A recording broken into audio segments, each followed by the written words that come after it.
Hey, everybody. Another day, another briefing, another day with significantly more new coronavirus cases than any prior day, at least in the United States. There are starting to be some maybe okay numbers out of Italy, and I'm going to get to that in a little bit. But I also want to make sure that we don't miss what appears to be now a posturing from the Trump administration that we already should be looking at loosening things. Now, understand how crazy this is. In states that were early, like here in Massachusetts, we are sort of on day 8, 9, kind of, right? Um, we are maybe starting to get close to seeing some improvement in the numbers. And again, we still may be very far from that. Half the country hasn't done a damn thing yet. Half the country doesn't even think there's anything that they should be doing because governors have not been doing the right thing. And Trump is already starting to tease this idea. And we'll look at, in fact, I think I have his tweets ready here already. Let me see here. Donald Trump tweeting last night and retweeting himself. We cannot let the cure be worse than the problem itself. At the end of the 15-day period, we will make a decision as to which way we want to go. Look at these lunatics. We have complete faith in you making the right decision, Mr. President. Correct. 15 days, then we keep the high risk groups protected. Yes, we need to return to work. Oh my God, it's Joey Salads. Imagine. So these people have no idea what's going on. And as I tweeted, when was it? I think it was earlier today. Larry Kudlow, who is the often seemingly drunk Trump economic advisor, he now is starting to repeat the same thing. So they're getting us ready for starting to undo things before we even make any progress. Governor Cuomo said much the same a minute ago. He said, we got to plan the pivot, open the valve. How do you do that? Well, we're going to have to try to do that. We can't shut in the economy. The economic cost to individuals is just too great. So let's see how this thing plays out. More tests. Weird. But the president is right. Sorry. Too great. So let's see how this thing plays out. More testing is essential, and we're loading up with tests now. That's going to be a big help. But the president is right. The cure can't be worse than the disease, and we're going to have to make some difficult trade-offs. I'm not the I don't want to get ahead of the story. I spoke to the president about this very subject late last evening. So you guys get it, right? I mean, they're starting to basically say, hey, guys, we're going to trade some deaths for getting the economy going, and we're going to trade overwhelming the medical system. And you only have to look at Italy to see how that goes. They have churches filled with caskets, right? That's what patients who need ventilators and can't get them, and decisions having to be made that are really horrible, horrible decisions. So that's the direction that clearly they are going in. And we will see whether Donald Trump or anybody can talk him out of it. There's an interesting interview that was done with Dr. Anthony Fauci, where Anthony Fauci was asked, you know, Trump seems to be lying like all the time, and you seem to know that he's lying. Can't you, correct him? And he said, what do you expect me to do? You know, I can't fight with the president every time he lies, essentially. And Fauci being put in an impossible position. And by the way, Fauci's almost 80 years old and in a very, very high risk group, and he's out there having to deal with Donald Trump's lies. So it's very, very, very ugly stuff. If you're just joining us, YouTube, Twitter, Twitch, and Facebook Live, welcome. I really appreciate that you guys are here once again. We are, as far as we know, 18 minutes from the start of today's press briefing. Hopefully there will be more doctors today in the press briefing than politicians, and they have been running very, very late. So we may have some time to talk about things here, which I appreciate having time to talk about with you because there is so much to discuss. Let me thank a few people. Zach Bushman has just grabbed a membership at joinpacman.com. Thank you, Zach. Also want to say thanks to Christian Erickson, who's new member number 2 today at joinpacman.com. Consider grabbing a subscription to support the feed. Also want to address a few super chats that are starting to come in. John Howell says, instead, our communication devices stopped breaking coconuts. The sweet meat inside, now connected, became the coconut cosmic dot era. I don't know what that is. I have no clue what that means whatsoever, but I appreciate the $20 in support, John.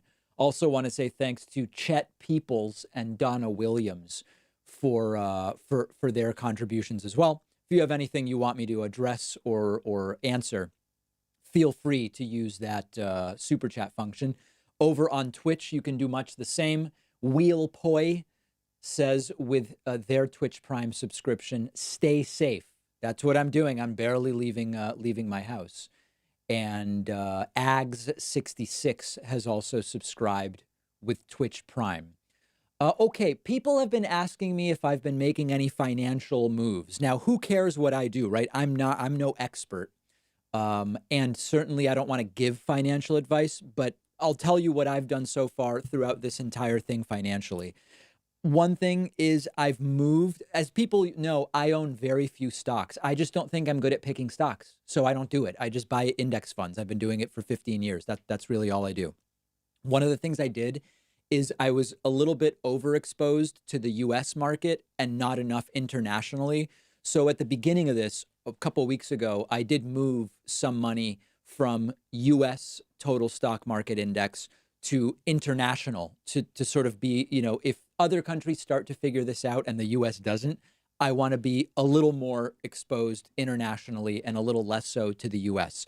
I did up my Bitcoin a little bit. And listen, again, I don't know what I'm doing, right? I'm just thinking maybe Bitcoin might be a hedge in some way. It may not. It may just move in parallel with the market. So I expanded my Bitcoin a little bit.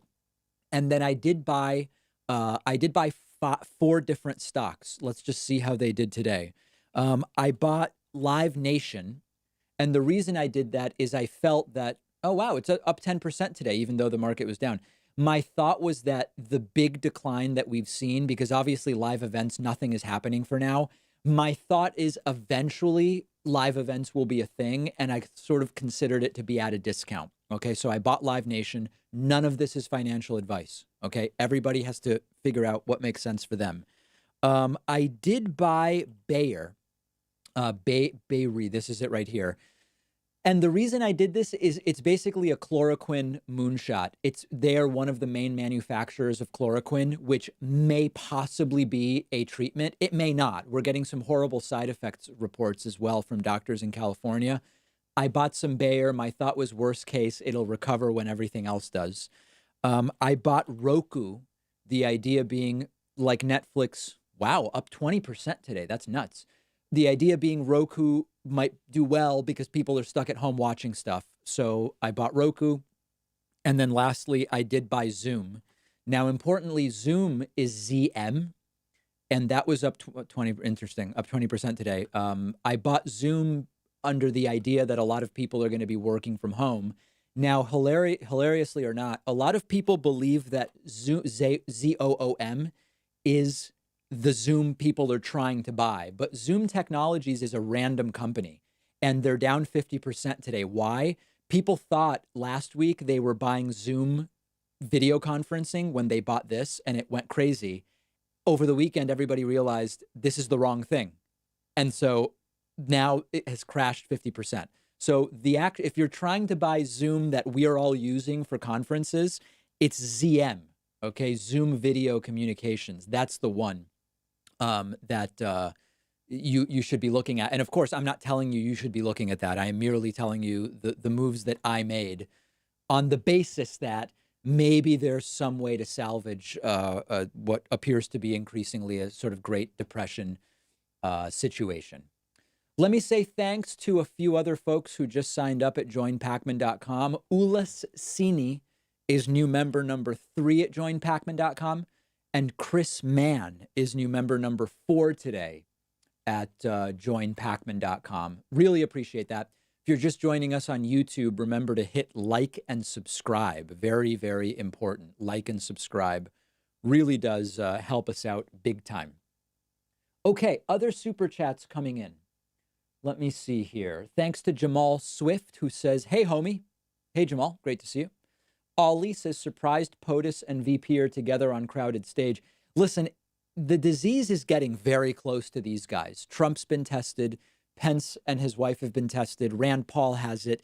Mitt Romney's in quarantine. A lot of these folks have been exposed. And it is surprising.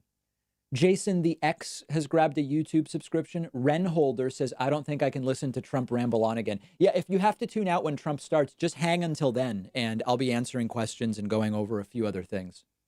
Chris M says Trump's reaction to Romney quarantine spoke volumes. Yeah, let's look at that while we're at it. We have time. This was, let's see, where was that Romney? Here is Trump's reaction to finding out Mitt Romney is in quarantine. Take a listen to this. Romney, Senator Lee, Senator Gardner, Senator Rick Scott. Senator Rick Scott also. Two of them were in contact with Rick is coming Rick. out. With the critical stimulus package vote expected. Romney's in isolation? Yes. Yes. Gee, that's too bad. Go ahead. Detect sarcasm there, No, sir? none whatsoever. So, of course, that is that- sarcasm and kind of, making a joke of it. And he's just a terrible person. You and I, if you were watching yesterday with me, we saw that happen live. And it was pretty sick, I'll tell you. Danny Thompson says Amy Klobuchar's husband tested positive and is in the hospital, but not needing a ventilator. Amy not to be tested as she has not seen her husband for 14 days. Wow. Baby Grib says, do you think today's briefing is just the same old dog and pony show? You never know. There are briefings where you have actual doctors who say important things, and then you have briefings where it's just Trump basically bragging about how much of a genius he is. You never know which one it's going to be. Beezus C. Christ says the University of Arizona uses Zoom, not bad stuff. I've been using it to chat with friends primarily. Timothy S. says, shit has hit the fan here in Dallas. I'm a pediatric behavioral therapist. Today we made a list of all clients who need therapy to cancel everyone else. Yeah, that's, I got a phone. I'm switching doctors soon to one that lives near me, or one whose office is close to where I live. And I was told, canceled until further notice. If you need something urgently, you can call. But it's not, it's already been rescheduled twice now. And, we'll see what happens there. Alex Jones says Stephen Kenneth Bennell II says he hates Kyle Kulinski. He called Bernie supporters shills and idiots. Why? Is he jealous of more successful progressive commentators? I have no idea. The stakes are too high now for me to get involved in any of this YouTube BS. So I'm just not, I don't know who's saying what. I'm not watching any of these shows, and I couldn't tell you. Dalbert Leal says, hi, David, keep up the work on the briefings. Thank you.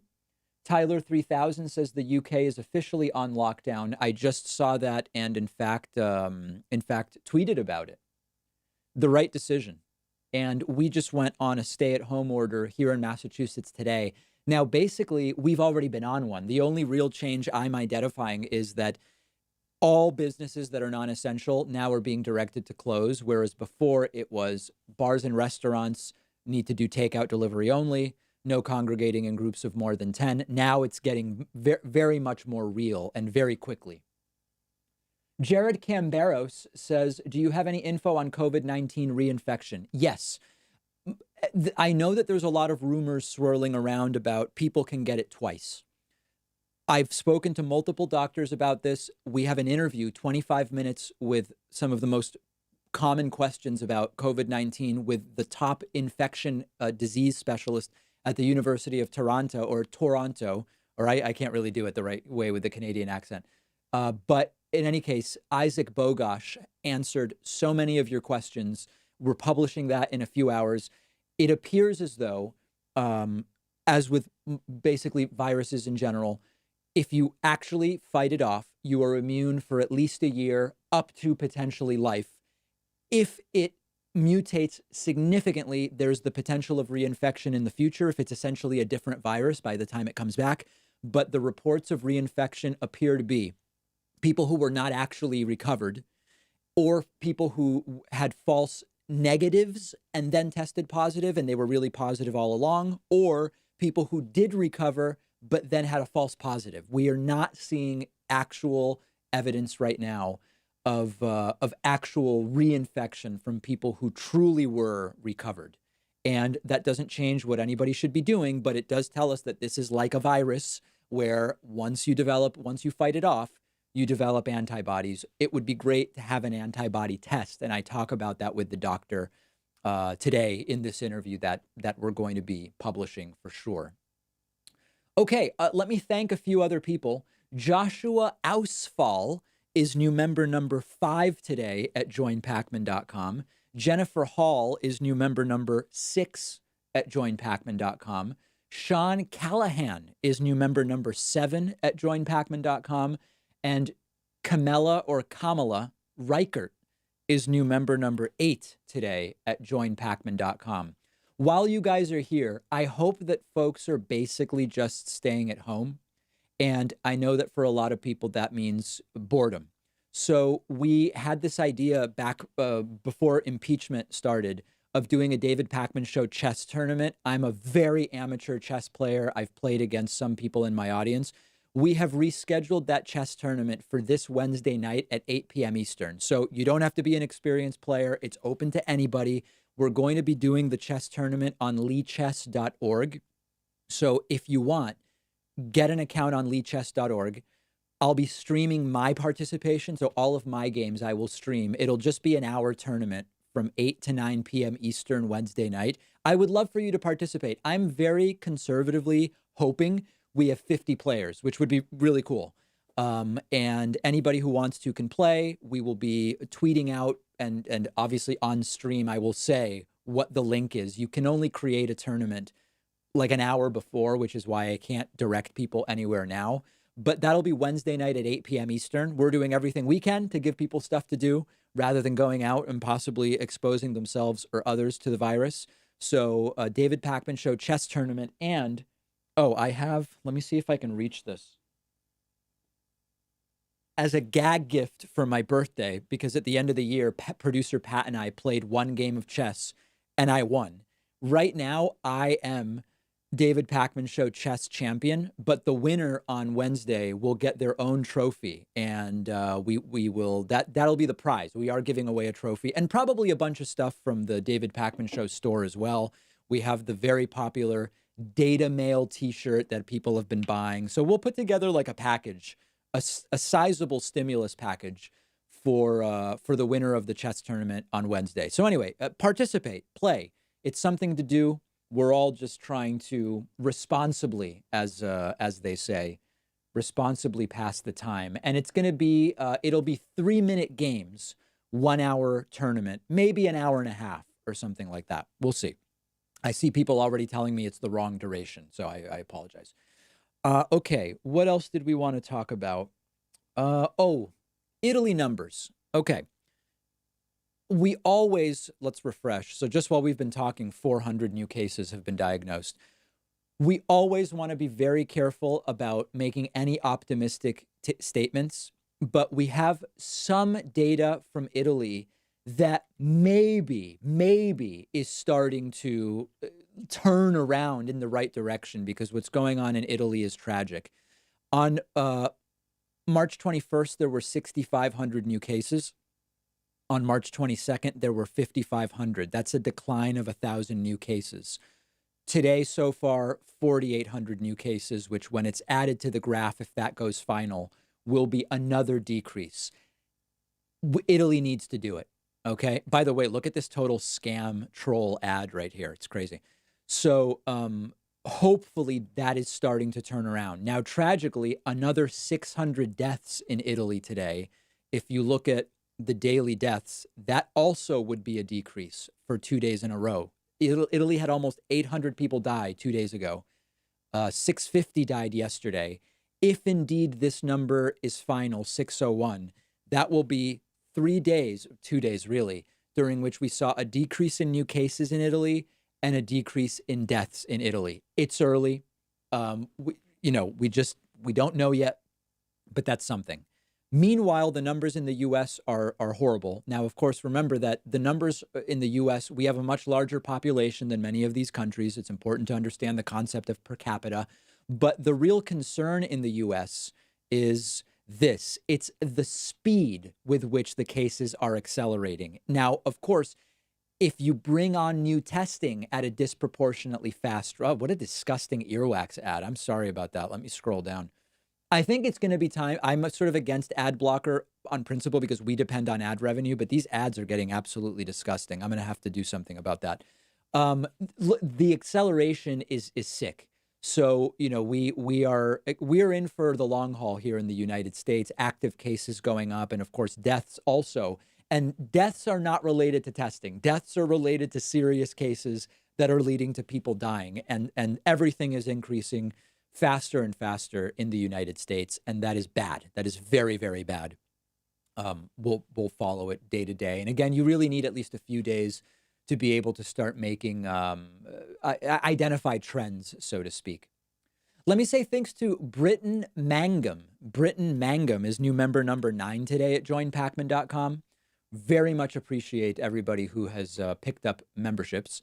And I want to say thanks on Twitch to Q Slim Thug P. Q Slim Thug P, who is a new Twitch Prime subscriber. We are just a few minutes from the scheduled start.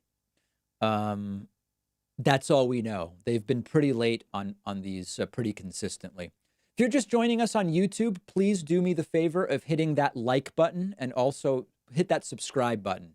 We somehow have 5,000 viewers and only 600 likes. That makes me has a sad, and we certainly don't want that.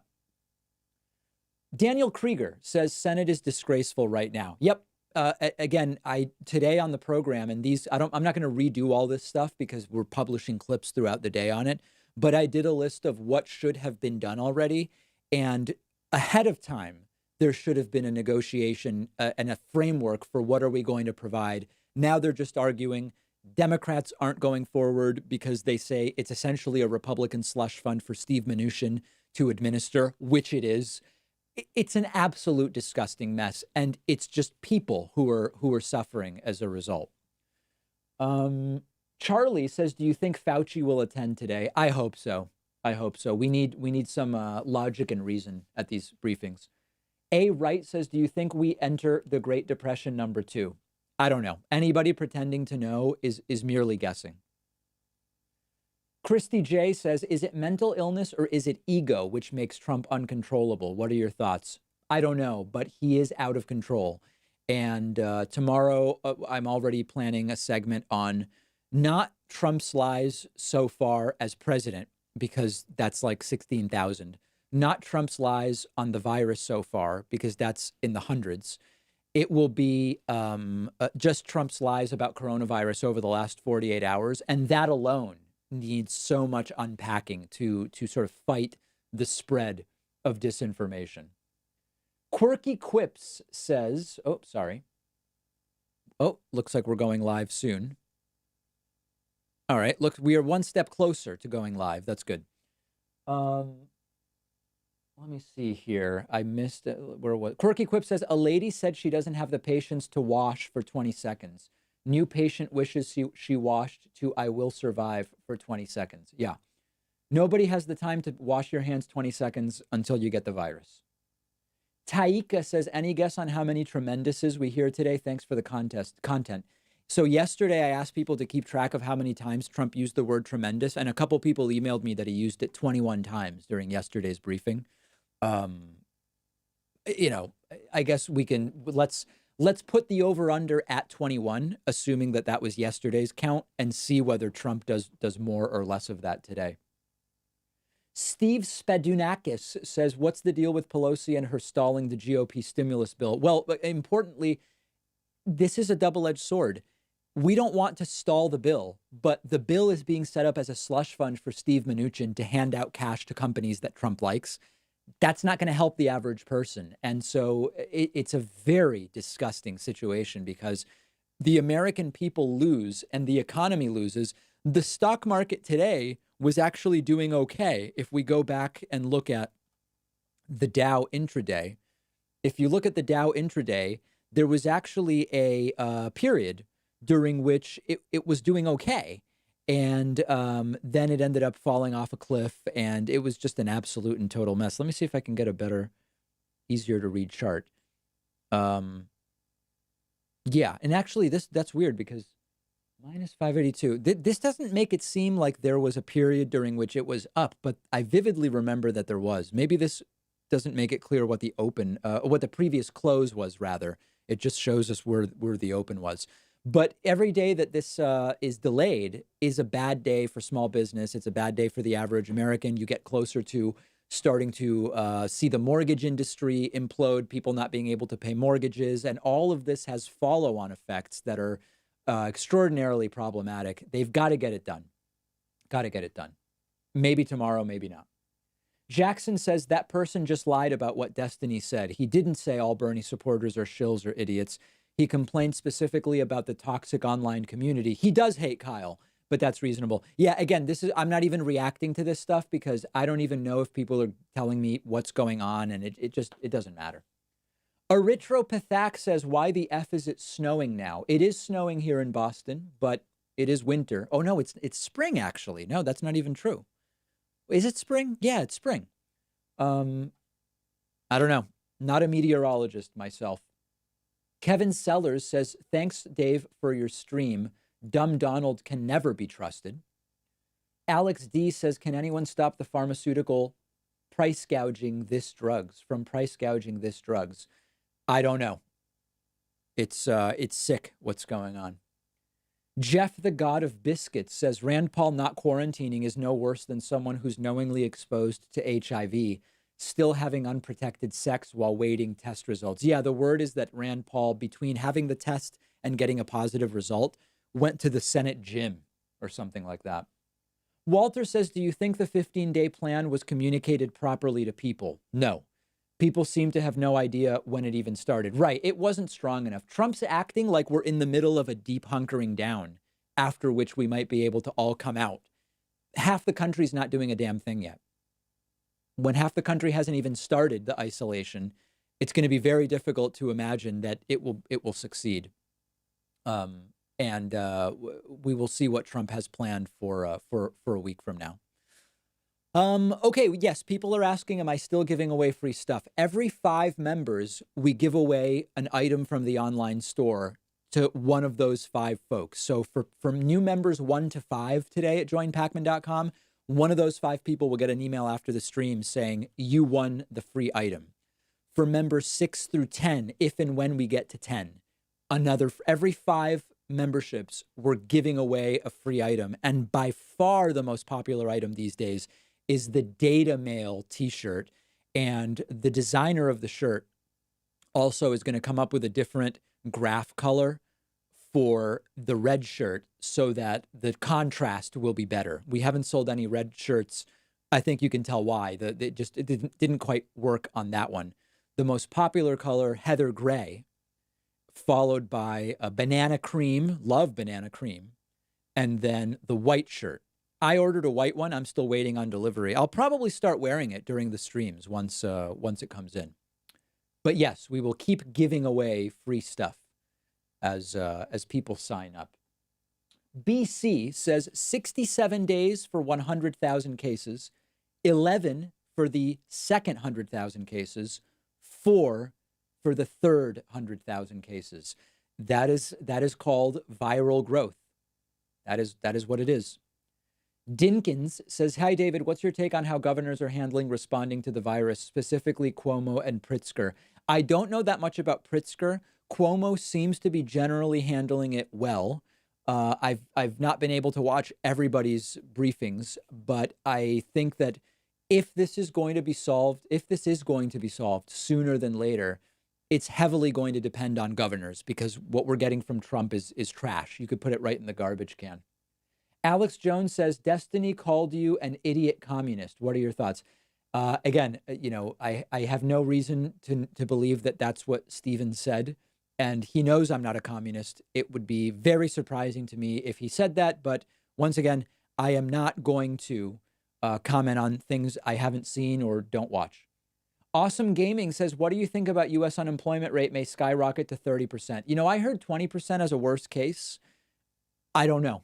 We're going to have to deal with those numbers. And in fact, we are going to get unemployment numbers 7, 8, 9, 10, 11, 12. We're 12 days from getting March unemployment numbers. We'll get those on April 3rd, and then we will have more information. Let me say thanks to Neptune99 for gifting a subscription on Twitch. Also want to say thanks to Sim Gishel or Gishel for subscribing with Twitch Prime. Really appreciate that. We are live on Twitch, YouTube, Twitter, and Facebook. And I announced earlier, Wednesday night at 8 p.m. Eastern Time will be the David Pakman Show chess tournament on leechess.org. Everybody's welcome, regardless of skill level. It's a free website. Just sign up on the site, leechess.org. And then I'll be streaming, and this is a community event. I hope a lot of you will participate. I have this goal of 50 people participating because I don't know how many people in my audience play chess, but maybe more people will. It is Wednesday night, this Wednesday, March 25, 8 p.m. Eastern Time. 8 p.m. Eastern Time. Everybody's welcome to play. Oscar Ej says, please mention the Swedish situation. We actively chose as the only country not to test widely as a strategy, only ICU. We won't even know if we've had it. I honestly, this is the first I'm hearing of that. I can't really comment much about it. Rick Hernandez says, what is your chess rating? I'm in the 1300 range for slower games and, successively lower for faster and faster games. Let's see here. JHWH says, 6 of my relatives are infected. 1 died. 1 is in hospital. Rest quarantined. At least none of my immediate family members because of caution. Yeah, I remember yesterday you mentioning that, and that's horrible. My condolences. It's absolutely horrible. We're very quickly going from we've all heard of someone we know having it to we all now may know people who are in serious condition and hospitalized. A very close friend of my family's lives in Bergamo, which is like the epicenter of this in northern Italy. And he's in the hospital recovering, and hopefully we'll be able to leave the hospital in the next week. Remember, if you're just joining on YouTube, please hit that like button and also the subscribe button. Both are very, very much appreciated. Okay, I think I just closed out. I was trying to look at who just signed up for membership so I can thank people, and it didn't work. And now I'm pulling it back up. There we go. Okay, apologies about that. And there we go. Now I lost my super chats. Let me pull those back up. Everything going wrong here all of a sudden. Here we go. Okay. Let me say thanks to Angela Leone, who is new member number 10 at joinpacman.com. Chad Williams is new member number 11 today at joinpacman.com. And, that's it. All right. I'm caught up. Very nice. Okay. Adam Waddington says, oh, no, I skipped. John Sebastian Pinero says, hey, David, hope you're doing well. 2 questions. Do you follow any Major League Soccer? I don't. Controversial question, Diego Maradona or Leo Messi? I am much more familiar with Messi. And, what's happened to Maradona has been tragic. The drug use and everything else. So basically, I'm opting out. I'm opting out of that question, but I'm much more familiar with Leo Messi's game as I followed it much more closely. Adam Waddington says the best was when he said tremendous package. Yes. Steve Spanudakis says, thanks, I didn't understand. No problem, Steve. Glad to be here. Erythropathak says, did Snowden choose Moscow because it's a den of snow? No idea. Bad at Gaming has grabbed a YouTube subscription. Steve Spanudakis says, it's pronounced Spanadakis, by the way. Okay, apologies after saying it wrong 3 times. Steve Spanadakis. I should remember that. Love Inspired 7 says, I have a slightly better drinking game idea. Take 2 shots every time Trump opens and closes his hands while talking. Yes. Sometimes when Trump's explaining things, it's almost like he's drawing like a silhouette of a woman. Silhouette. Daniel Block has grabbed a membership. Adam Waddington says, I can't believe Biden beat Bernie when he has been silent on COVID while Bernie does the right thing and live streams regularly. What a waste. Yeah, today I retweeted a clip of Joe Biden today having a teleprompter malfunction. It was not good, Beef guys. up the number of responders dealing with these crush of cases. And in addition to that, we have to make sure that we are in a position that we are. Well, let me go to the second thing. I've spoken enough of that. The president must use. Okay, so that's not good. Also, it looked like it was a green screen of his living room with a podium in front. Like it was bad. It was really, really bad. So, we're going to have to keep a very, very close eye on that and see kind of what continues to happen. Thanks to Ashley Ray for getting a Soy Boy level membership on YouTube. Vibrantly Brantley says, "You're my favorite, David, that lives in your area." Oh, okay. That seems less strong. Emmett says, "Have you been watching Cuomo's press briefings and what do you think of them?" I've been watching a little bit. I think that they're by and large very good and much more informative than what we've seen from Donald Trump, obviously. Mort Jadis says, "Do you think Republicans are more prone to infection and death from the virus?" Couldn't tell you. Couldn't tell you. Paul Donnelly has sent a super chat. Faniki II says, "Please check out the COVID Act Now site." Yeah, that's a good website. I'll pull it up. COVID Act Now. The interesting thing about COVID Act Now, hold on a second, covidactnow.org. COVID Act Now does something interesting, which is it will show you on the basis of where you live. So like if I pick Massachusetts, it'll say, if you do nothing, this is the trajectory. If you do 3 months of social distancing, this would be the trajectory. If you do 3 months of shelter in place, this would be the trajectory. So the idea here would be like if Massachusetts shelters in place, by July 1st, we will have had only 3,300 hospitalizations, which is below this black line, which is the capacity, the expected beds available. And you can do this for your state. It also lists a point of no return for intervention to prevent hospital overload. We're in that window right now. How accurate this is, I don't know. But quite frankly, if it just scares people into doing the right thing, it's a good thing. And we should be paying attention. Massachusetts, of course, as I mentioned earlier, we are now in a stay-at-home order at this point. Okay. Alex D says, "Any truth that China has a vaccine? No evidence of that." Heard about it says, "Is Eric Rosen joining too? You should ask him." It's not bad. I would love it if Eric joined my chess tournament. I think he would probably win.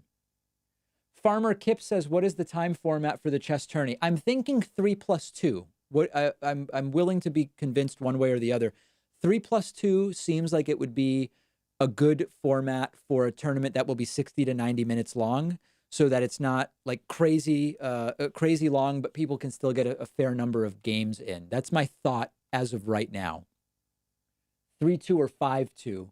Yeah, I think with 5-2, games can be 15 minutes long, and I don't know. I don't know about that. Shannon Bennis says, "What did you make of Biden's cringy C9 response?" Yeah, we just looked at a clip of that. Ralph Williams has grabbed a YouTube membership. Rex Soul says, "Do you play Final Fantasy games like Asuna?" No, I don't.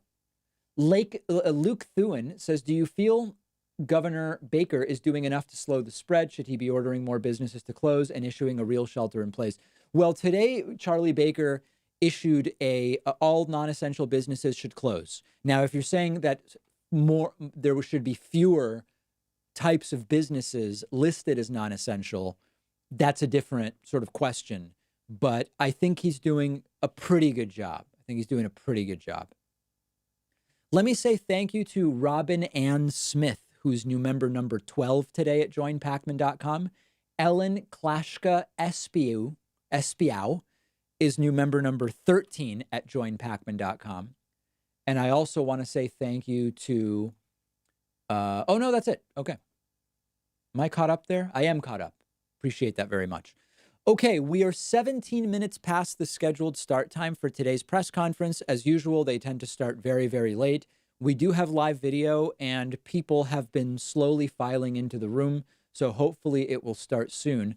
Remember, if you're watching currently on Twitter, make sure you're following me. If you're watching on Facebook, make sure to give us a like. If you're watching on Twitch, of course, make sure you're following me. We are approaching 32,000 followers on Twitch. And to the 6,500 folks, beautiful, kind folks watching on YouTube, Remember to like and subscribe. And if you're on Android, you have to close the live chat box in order to like and subscribe. Austin Eggyman says, if we view everything Trump does as authoritarian, quarantine, nationalizing industry, but complain he isn't doing enough, what's the middle ground? Well, the only thing I've said that Trump... Oh, we've got audio coming from somewhere. No, I'm in the MS. Should I be hearing something? Okay, looks like we have some audio there from a tech person. The only thing that I believe the Trump administration is trying to do that's authoritarian is suspending habeas corpus by allowing people to be held indefinitely without a trial. They've not done that. They're trying to get that done. National quarantine would not be authoritarian. Enforcing the Defense Production Act would not be authoritarian. So you should ask someone who's been saying those things. I certainly have not. Silent D says, hello, David. For everyone that recovers, can't they catch it again if they come in contact with someone who has it? Dealt with that earlier. No evidence of that. The supposed reinfection, when you fight off a virus, you are immune. How long depends on how quickly the virus mutates and other factors. It is believed people who recover are immune for somewhere between 1 year and the rest of their lives. And the supposed reinfections appear to have been either people who tested positive because they actually never recovered and maybe had a false negative at some point, or false positives for people who did actually recover. John Howell says backgammon is better for smocking. I don't play backgammon, so that's why we're doing a chess tournament. Let me see here. Maverick says thoughts on $2 trillion coronavirus bill. Again, because we don't know what's going to be passed, instead of commenting every day on something that may not even become a reality, I'm going to wait until they pass something before I comment. Otherwise, I'd be consuming so much time on bills that aren't even getting passed. Austin Clark says, high school teacher in rural South Utah here. Our plan is to resume school next week. Local Department of Health director still thinks it's the same as the flu. Shame. Yeah, these parts of the country are truly going to be screwed if that's what they do. Waffles Giraffles, you weren't a reason to not name my 4-year-old David. Not sure I understand that one. Government says, I do not trust that China is handling the virus well, considering the CCP are notorious liars. I understand that, but based on the WHO folks that are in China, they claim that China really is now doing a good job. Of course, after weeks of authoritarian lockdowns. Let me say thank you on Twitch to Dan of Earth, who's now been subscribed 5 months. I appreciate that. Also want to say thanks to Nessavar, who has subscribed with Prime on Twitch. Really appreciate that. Glad that folks are watching on Twitch, as we are hopefully just a few minutes from the start today, although it's still looking pretty low energy in the room. So it's anyone's guess how close we are at this point. At AZ Share says, just me finding out about Andrew Gillum scandal. I heard about the Andrew Gillum scandal a couple days ago, or maybe 5 days ago. I don't know. Andrew Gillum, I guess caught with drugs in a hotel room, and it was pretty ugly. Pretty ugly. Counterpart says this week it'll come out if Switzerland starts to recover or becomes Italy 2.0. Wish us luck and keep up the good work. Yeah, so let's look at Switzerland. Switzerland has been having a ton of cases. Here it is. Switzerland, as you can see, in total cases, for a relatively small country, has many, many cases. The death rate has been low thus far, and the question is that going to increase or not? And we are going to figure that out pretty soon. As you can see, a bunch of countries in Switzerland have hit a little bit of, a bunch of countries in Europe have hit a bit of an inflection point a few days ago. We have to see if it's temporary or if this may be the start of going in the right direction. We just don't know yet. Daniel Rivera says, next time do a bullet chess tournament. All right, we'll see. This is not an alias says, David, how long would you speculate we have until Trump rage fires Dr. Fauci? I heard a rumor that might have been happening today. So let me just take a look. Let me do a search for Trump Fauci on Google News. Not seeing that yet. Yeah, I don't know. Fauci may be gone sooner than later, the way things have been going. Jacob Ratner says, take on California saying weed shops are essential. I want to leave that to the experts. I don't know. Super Chat says, will Ken Ham open Ark Park in Kentucky for hospital beds? Would not count on it. Lonnie Kratz has grabbed a YouTube subscription. Steve Spanadakis says Trump refuses to lock down the entire country because he wants to shift blame on governors. That may be part of it. He also just doesn't want to take the economic hit, which he may end up taking anyway, if this continues to get worse. Joe Pulcini says via YouTube Super Chat, lots of great educational material and concerts on the YouTubes. Thanks, Pacman. Yeah, I've been watching philosophy courses by Shelley Kagan. Excellent philosophy professor. Highly recommend it if you guys are looking for stuff to watch. Auria Poj says, possible to get the virus twice, 2 strains. I've already answered that twice, so I'm not going to do it again. Arbuckle says Trump's hand movements resemble someone playing an invisible bandoneon. Pardon me, Troilo and Piazzolla. All right.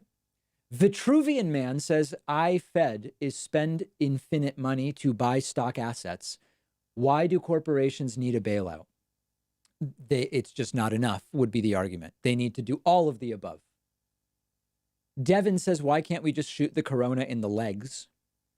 Lore M. Ipsum says, hi, David. I've been voting blue no matter who for 4 decades. Hostage voting has not really worked out well for me. What is your long game? Extensive clip about that on my YouTube channel that I uploaded recently.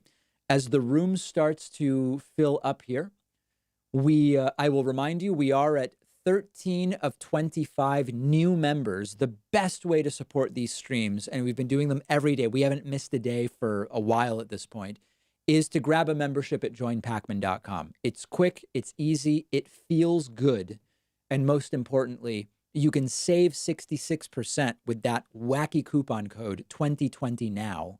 YouTube and other online ad revenue is down about 30% because of the coronavirus situation. So we're streaming daily, hoping to replace some of that revenue so that nobody has to take a cut in hours or any of that. No layoffs, none of that stuff. We're doing streams daily in order to try to supplement, as the kids these days like to say.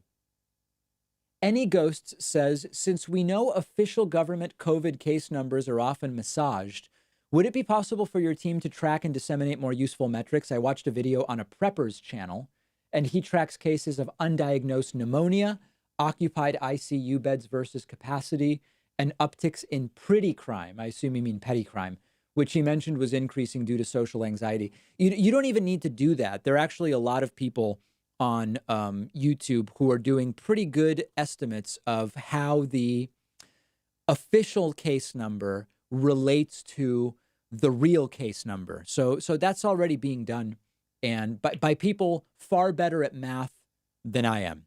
Let me leave it at that. Amanda Panda says, don't fall for the Sweden thing. It's a right-wing lie to make social democrats look bad. Sweden is one of the countries doing the most testing. They are simply doing it more targeted. Well, let's see. Worldometer COVID testing numbers. Let's see what the official numbers are for how much testing has been done. Let's take a look here. Sweden's not even on the list. Okay. Well, I guess I have no idea. Yeah, we don't have any information about official numbers about Swedish testing, so I don't know. I'm not in Sweden. We've heard 2 very different perspectives so far asserted. I don't know what's going on with testing in Sweden. Steinar Husby says, is the corona pandemic a risky topic for Biden to approach right now, or is inaction a worse choice? I think inaction is worse, but if you look at how today's briefing went, then, who knows? Let me see here. Looks like I've been logged out of my own list of who is signing up for memberships, which is weird. Okay, I'm back in. Very good. Let me say thank you to Craig Metzger. Craig Metzger is new member number 14. Thank you, Craig, at joinpacman.com. This press briefing was scheduled for 5:30 p.m. Eastern time. That was 27 minutes ago. They're starting later and later every day, and we don't know why, but they are, and hopefully soon they will get going. Let me also say thanks to Shamariv for subscribing for 5 months on Twitch with the message tea and brief. Tea and brief. All right. Thank you. Matt Bell says elements of metal is a sensible elemental message. Couldn't agree more. Couldn't agree more. Beezus says when countries are not genetically diverse like Switzerland, they risk having huge epidemics. This is an argument for immigration, genetic diversity. That's interesting. I've not heard that before, but it is very interesting. Wilbur Johnson says New Mexico governor orders stay-at-home order. It's the right decision. It hurts. Listen, when I saw today that Charlie Baker here in Massachusetts said 2 weeks of stay-at-home, I don't like it, but we've got to do it. We've got to do it today. If you're a member, by the way, we do an extra show every day for our paid members. And today, producer Pat joined us from his personal gym and recreation room. You will see on today's bonus show, if you're a member and you check it out, you will see that Pat has both a ping pong table and a punching bag in the room where he is now producing the show. And it's pretty compelling stuff. I'm not going to lie. Let me say thanks to Nick Verna, who is new member number 15 today at joinpacman.com. Nick, yes. Also want to say thanks to Sean McDonough, who is new member number 16 today. Thank you, Sean. Tushar Muhammad is new member number 17 today. And Joseph Rosh is new member number 18 at joinpacman.com. Thanks very much. And remember, it's free to support these streams. If you're watching on YouTube, just hit that like button and hit that subscribe button. You know what's crazy? 39,000 different people have entered the stream today, and only 2,300 opted to hit like. Isn't that sad? Maybe it's just me. Maybe it's not a big deal to others. Okay. I'm kidding, by the way. Brian Wagner says, what's the breaking point for Trump? I think we're close. When reporters ask softball questions and he attacks them, you know you're getting close to Trump's breaking point. Chris Kiefel says, Fauci is great. He will be further muzzled soon. You're probably right. William C. says, man and woman is ill after taking chloroquine. Yeah, this is why it's so irresponsible for Donald Trump to tweet, this is a game changer. This is the thing. This is what's going on. And this is what's going to cure everybody. You get people who start procuring these medications. And I actually got a report today from a doctor in San Diego, I believe it was, saying multiple people are having heart issues because of taking chloroquine with azithromycin. So you've got to study this stuff carefully. This is why it's dangerous that Donald Trump says, this is the game changer. I feel so good about it. I'm a smart guy. You start hearing these absolutely horrible, horrible stories. This is not an alias says, David, could you give a shout out to my 7-year-old daughter, Lucy, please? Thanks. You're the best. Absolutely. Lucy, I hope you're staying safe. I hope your parent, don't know if this is your dad or your mom, is also not getting too much on your nerves during the quarantine and the isolation. But yes, shout out to Lucy. Dan Samoflange says, thoughts on gun shops being essential businesses to stay open? As people are unemployed, crime could go up. I had not heard that gun shops are considered essential businesses. And I wonder if that's state by state. I don't know if in Massachusetts a gun shop would be considered an essential business. Raghu Ariga says, do you think Trumpists will finally realize now that he is a con man, or is he still the president going to be the best president ever for them? No, Trump's approval rating has gone up during the coronavirus crisis. It's inconceivable. Inconceivable. Leon says, how much power should people with no expertise have in decision making? Ideally, not that much. Greetings from Germany, where epidemiologists dominate the public discourse. Yeah, actually, let's look at the Germany numbers briefly, because Germany, let's see here. Germany is incredibly maintaining an extremely low death rate, extremely low death rate. Now, there's a couple factors here. Let me pull up my calculator. The official death rate right now in Germany, again, based on official cases, is 0.4%. That's fantastic. But a couple things. We're not really calculating the death rate correctly, because only when a case has resolved can you say it's over. And so only 453 of the 29,000 cases have recovered. Germany is a question, and there's an interesting article that I tweeted out about it a few days ago. The article was in Spanish, but you can run it through Google Translate, and it'll be pretty good. Germany is doing very, very well in terms of the death rate. And Germany has also now had 2 days in a row with significantly lower cases, hitting a max of 4,500, now down to 2,500 2 days in a row. And let me see where they're at today. Oh, okay. Not today, not a good day. 4,100 new cases in Germany today. Yeah, so the German low death rate phenomenon has been written about pretty extensively. And we'll see where it goes. Obviously, we hope that they're able to keep the death rate as low as it has been. Brain Stew says, down with Trump, el pueblo unido jamás será vencido. Yes, a united community will never be defeated is the message from Brain Stew coming to us in Spanish today. James Justice says, what kind of drum kit you got? So I have a Mapex acoustic kit, and then I have a Roland electric drum set. Right now, only the E-kit is set up. Our Cham says, is relieving 30,000 in student debt really a realistic thing that could happen with this relief package? I'm skeptical, but cautiously optimistic, right? I mean, that would be great, but I remain skeptical if and until it happens. Let me say thank you to Barbara Allen. Barbara, you are new member number 19 today at joinpacman.com. Marilyn Cooper, you are new member number 20 at joinpacman.com. Thank you so much. Casey Matthew is new member number 21 today at joinpacman.com. Let me say thank you to Suzanne Sheets, who is new member number 22 today at joinpacman.com. Philip Rayleigh is new member number 23 at joinpacman.com. Daniel Poser, you poser. No, you're a real member. New member number 24 today at joinpacman.com.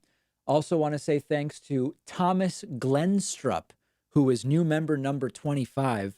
So let's go for 50. Why don't we do it? Also want to say thanks to Holden Spitalara, who's new member number 26 today. And Nicholas Bauer is new member number 27. Thanks so much. I really appreciate that. Also want to say thanks to Jonathan Espinal, who's new member number 28. Thank you so much. The membership support has been crucial. And, you know, we really are so lucky. We were talking today, I was talking with our team, all decentralized. Everybody's working from home. Everybody relax. Everybody's working from home. How we all now know people who their business, the places where they work have just closed. Okay. So we thankfully are only dealing with some people canceling memberships because they are tightening the belt, understandably. This is not, this is not food, rent, transportation. And YouTube revenue for ads is down about 30%. So with that, we can float that. And the people who have been signing up at joinpacman.com during the streams are what is balancing that out, which we really, really very much appreciate. Okay, Kyle G has grabbed a YouTube Soy Boy subscription. Rhonda Boy says aerosol masking effect, it's about to get warm. Aerosol masking effect, it's about to get warm. I don't know if you're saying this is going to get better when it gets warm or worse. And there are theories in both degrees. Black Wave asks, is there curfew for New York City and California? I don't know the answer to that. You'd have to check in your state. Thanks to Frank Alexander for grabbing a soy boy level YouTube membership. Kyle says, have you talked about Sanders' proposal in the Senate? No. So listen, here's the thing. There's so much news each day. Everybody has a proposal. Senate candidate Joe Kennedy, congressman, has a proposal. Bernie has a proposal. Ro Khanna has a proposal. Trump has one. McConnell, all these different things. Because we have so much to cover, and it could be a long time until a proposal is done, we just have made the decision we're not going to talk too specifically on the show about specific proposals, because we could just spend every day talking about the latest proposal. I've laid out what needs to happen: individual support, small business support. We need to look at rent deferrals for businesses, and on and on and on. So I'm at this point, I'm waiting to see what they actually pass. Matt Chavez says this will be worse than the Great Depression. Prepare. Trinity Valley North Central has grabbed a YouTube membership. Alex Jones says, can you imagine being friends? I'm not even going to read this stuff. I know, Alex, you're really keyed up on having me just read negative things about William Barr is here. Oh boy, that can't be good.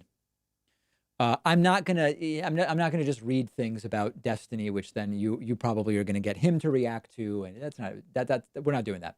Stephen Kenneth is a friend of mine, and I don't even I don't know Kyle Kalinski's every political position. He and I were texting yesterday. I talked to Kenneth and everybody. I don't know all their politics. I don't really watch political shows, and that's it. Okay. Robert Archer says, I think that briefings are delayed every day because Trump is hoping to gather more viewers since he cares so much about ratings. Yeah, the language Trump uses is crazy. I mentioned yesterday, Trump often talks about things he believes will be popular with coronavirus customers. It's incredible language. It's incredible language. Notice, by the way, that Anthony Fauci is not on the stage once again. Dr. Birx is, and she sometimes will talk sense, but Fauci again missing. And it's pretty clear at this point in my mind, particularly after the article that went live today about Fauci saying, Trump lies all the time, but what am I going to do? Fight him every time, yell every time? We may not see Fauci at these anymore. We don't know. Okay. Tracy Lynn has grabbed a YouTube membership, and oh boy. Steve Spanadakis says, I feel like there are more coronavirus deaths here in the U.S., but they aren't counted towards the numbers because of the lack of early testing. Yeah, so there's one view that we can't trust the case numbers, but we can trust the death numbers. There's another view that we can't trust the death numbers because not everybody's getting tested, and some people may just die of pneumonia. We don't know if it was COVID-19. They weren't tested, and it may not count as a death. I don't know. At this point, I don't know who we can trust and who we can't trust. Let me say thank you to a few other folks. Raymond Barringer is new member number 29 today at joinpacman.com. Raymond, yes. Jeffrey Goldwater is new member number 30 today at joinpacman.com. Felicia Vreeland, hi Felicia, is new member number 31. Appreciate that. Elaine Petty is new member number 32 today. Diane Nolan. Oh boy, that is a lot of consonants, Diane. I'm going to do the best I can with this. Diane Noland Jacques. Oh boy, Jacques, I apologize, is new member number 33 today.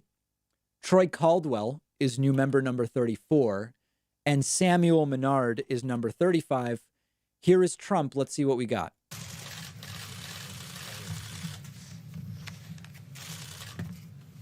Well, thank you very much. And I see we have fewer people because of the virus problem. And we appreciate you being here. And this is getting to be more and more social distancing, and that's fine. That's the way it should be. And it's too bad. We extend our best wishes to the person affected. And we feel sure that he or she will be better very soon. Thank you for being here. America continues to... Is Trump... Did someone in the press corps now get it, and now people are spacing out? To turn the tide in the battle against the virus. I want Americans to know that we will get through this Trump's challenge. been opening with Chinese virus every time. Didn't do it there. That's interesting. And it will end soon. Normal life will return, and our economy will rebound very, very strongly. But right now, in the midst of this great national trial, Americans must remain united in purpose and focused on victory. To every single American, please know that the sacrifice you're making at this time is saving lives, many, many lives. It's very important that we totally protect our Asian American community in the United States and all around the world. Change of tune. They're amazing people, and the spreading of the virus is not their fault in any way, shape, or form. Wow. They're working closely with us to get rid of it. We will prevail together. It's very important.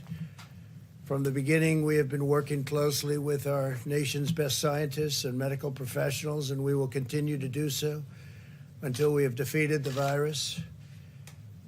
Our public health experts, who are terrific, are studying the variation in the disease across the country, and we will be using data to recommend new protocols to allow local economies to cautiously resume their activity at the appropriate time.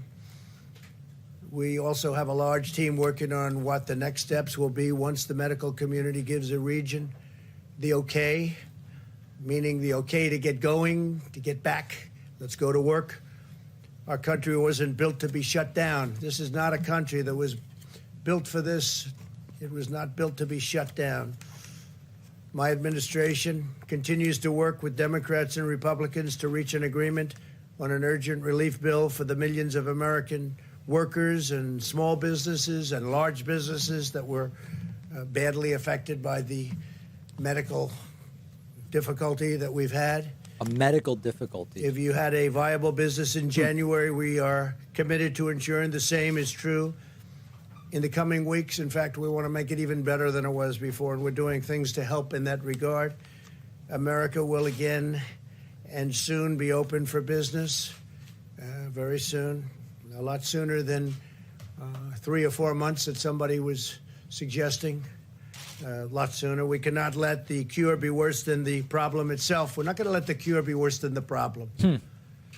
At the end of the 15-day period, we'll make a decision as to which way we want to go, where we want to go, the timing, and essentially we're referring to the timing of the opening, essentially the opening of our country, because we have it pretty well shut down in order to get rid of this invisible enemy. 2 weeks ago, we moved at record speed to pass paid sick leave and paid family medical leave and approved $8 billion, including money for the development of treatments and vaccines, and we're doing tremendous work on both fronts. The vaccines are coming along very quickly. Now Congress must demonstrate the same bipartisanship again and join together to pass the Senate bill as written and avoid playing any more partisan games. They have to get together and just stop with the partisan politics. And I think that's happening. I got a call a little while ago. I guess they're getting closer. It should go quickly. And it must go quickly. It's not really a choice. They don't have a choice. They have to make a deal. This should not be a time for political agendas, but rather one for focusing solely and squarely on the needs of the American people. We are going to save American workers, and we're going to save them quickly. And we're going to save our great American companies, both small and large. This was a medical problem.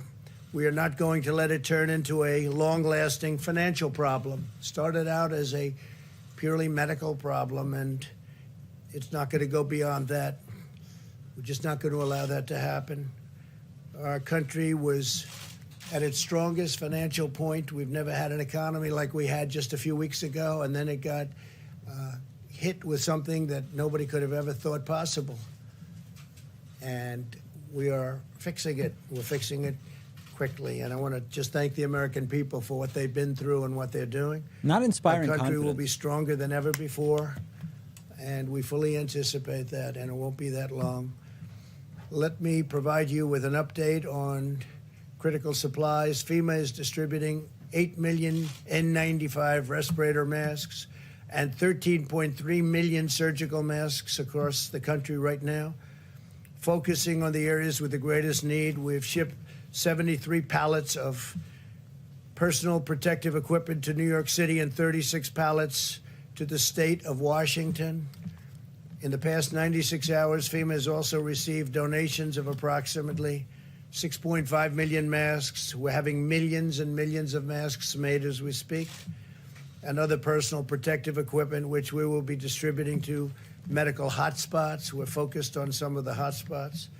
Across the nation, we're seeing an outpouring of creativity and innovative ideas widely shared between the federal health leaders, governors, and mayors, the scientific community, and members of the private sector. Really working together. Everybody's working together. I'm pleased to report that clinical trials in New York will begin existing for existing drugs that may prove effective against the virus. At my direction, the federal government is working to help obtain large quantities of chloroquine. And you can look from any standpoint tomorrow in New York. We think tomorrow pretty early, the hydroxychloroquine and the Z-Pak, I think, is a combination, probably is looking very, very good, and it's going to be distributed. We have 10,000 units going, and it'll be distributed tomorrow. It'll be available, and is now. They already have it. They're going to distribute it tomorrow morning to a lot of people in New York City and New York. We're studying it very closely, watching it very closely. You probably saw a couple of articles today came out where a gentleman, they thought he was not going to make it. He said goodbye to his family. They had given him the drug just a little while before, but he thought it was over. His family thought he was going to die. And yeah, the problem is that there's also people having heart issues from trying this medication. You got to be careful. He's in good shape, and he's very happy for this particular drug that we got approved in record-setting time. There's never been anything even close to it. And I want to thank the FDA, which has been incredible, and Dr. Hahn, Stephen Hahn, highly respected man, but they're doing everything possible to increase production and available supply of these drugs, not only this drug, but also others that are coming. Remdesivir is coming from Regeneron. A couple of others are also under study. But the one that I'm very excited about right now is the one we just mentioned. Again, this excited stuff. A real chance. I mean, again, we don't know, but there's a real chance that it could have a tremendous impact. It would be a gift from God if that worked. Oh. It would be a big game changer. Game So changer we'll see. again. But distribution starts tomorrow morning early in New York, and I think a lot of people are going to be, hopefully they're going to be very happy with the result, but we're all going to be watching closely. It's something we have to try. It's been very, very successful in malaria, very, very successful. And countries with malaria have had a interesting thing happen. They take this particular drug. It's a very powerful drug. And there is very little semblance of the virus in those countries. And there are those that say because this drug is very prevalent because of the malaria. So we'll see what happens. That I've not heard once. I'm also announcing that we're postponing the deadline for compliance with real ID requirements at a time when we're asking Americans to maintain social distancing. We do want to require people to go with their local DMV. You don't want We to. will be announcing the new deadline very soon. It's going to be announced in a very short moment. Overnight, we successfully brought home 103 American citizens after they had been stranded for 10 days in Brazil. Following a cruise, we want to thank the Brazilian government and their great president. Most of those returned were senior citizens. My administration, in cooperation with Governor Greg Abbott of Texas and the private sector, coordinated their safe return to the United States. So thank you to Governor Abbott. Terrific governor, terrific man. Earlier today, I signed an executive order invoking presidential authority under Section 4512 of the Defense Production Act to prohibit the hoarding of vital medical equipment and supplies such as hand sanitizers, face masks, and personal protective equipment. We have a lot of face masks, a lot of equipment is coming in, and we have some people hoarding, and Attorney General Barr is going to be speaking about that in a second. We want to prevent price gouging, and critical health and medical resources are going to be protected in every form. Under this directive, the Secretary of Health and Human Services is authorized to designate essential health and medical supplies as scarce. So he'll designate certain supplies and medical elements as scarce, and that means it will be a crime to stockpile these items in excessive quantities, which is happening to a relatively small degree, we think, but nevertheless it's happening. We can't let it happen. And we can't let them resell them at excessive prices, which some people are doing. Very simply, we will not allow anyone to exploit the suffering of American citizens for their own profit. So we're going to be watching that with our great Attorney General very closely. The Department of Justice will be aggressively prosecuting fraudulent schemes related to the pandemic. Yesterday, federal prosecutors took action in their first case, shutting down a website selling a totally fake vaccine, if you can believe that one. How about Alex Jones's silver coronavirus toothpaste? Exploited. Thankfully, all throughout the country, we're witnessing extraordinary acts of compassion, benevolence, and unity. Construction companies are donating masks by the hundreds of thousands. Manufacturing workers are transforming their assembly lines. Citizens are volunteering to deliver food and medicine to the elderly. We're truly seeing America at its best. We're really seeing things that people never thought even could happen. Everything's great. Frankly, we never thought this could happen. But the way most Americans are working toward getting it solved and just doing what they have to do to make this go away has been incredible. It's been incredible. I want to take a moment to thank the everyday heroes who are making our vast effort against the virus possible. And thank you to the healthcare workers and the first responders. These are very brave people. Thanks also to the hardworking men and women of Federal Express, UPS, United States Postal Service, and the truckers who are maintaining our supply chains and supply lines. We thank you very much.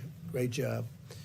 We also want to give our regards and thanks to everyone at our grocery stores working the night shift so that shelves can be restocked, and the restaurant workers and delivery drivers keeping our families fed.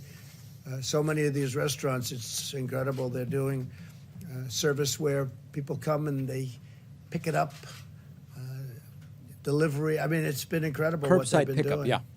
Totally different business than they were in, other than they cook food. Other than that, it's like a totally different business. Most of all, I want to thank the American people for rising to the challenge and showing incredible courage, determination, patience, grace, and grit. From New York to Seattle and everywhere in between, your acts of selflessness and sacrifice and ingenuity are a powerful testament to the American character. It's really being shown. It's really showing up at a level that people are really respecting. All over the world, they're respecting. And the world has problems. We're at 148 countries now. 148 countries are affected by the invisible scourge. Invisible scourge. There it is. And I love all that. of the uplifting reflections Scourge of the or American scourge? spirit are out there for everyone to see. Together, we will care for our fellow citizens, and we will win this war, and we'll win it much sooner than people think. And we'll be back in business as a country pretty soon. You'll be hearing about that also pretty soon. Now I'd like to ask Attorney General Bill Barr to say a few words, and we'll take questions in a little while. Thank you. Will Barr talk about how he's looking to suspend habeas corpus to keep people in prison indefinitely? Jail, rather, without trial? Let me start by thanking you, Mr. President, Mr. Vice President, for your decisive leadership in this unprecedented battle to save American lives. Imagine that. At the Department of Justice, we're working hard to protect the health and safety of our personnel while at the same time keeping our enforcement efforts at full throttle. So I'd like to thank all of my colleagues in law enforcement, not just those at the federal level, but of all our state and local partners, the police officers, the sheriff's deputies who are protecting and serving their communities, often at great risk to themselves. What I'd like to do here is start with a few remarks about the order that the President mentioned to ensure the availability of critical medical and health supplies, Elements from of hoarding medical. and price gouging. On March 18th, the President issued Executive Order 13909 invoking the Defense Production Act with respect to the health and medical resources needed to respond to the spread of COVID-19, including PPE and ventilators. We have started to see some evidence of potential hoarding and price gouging.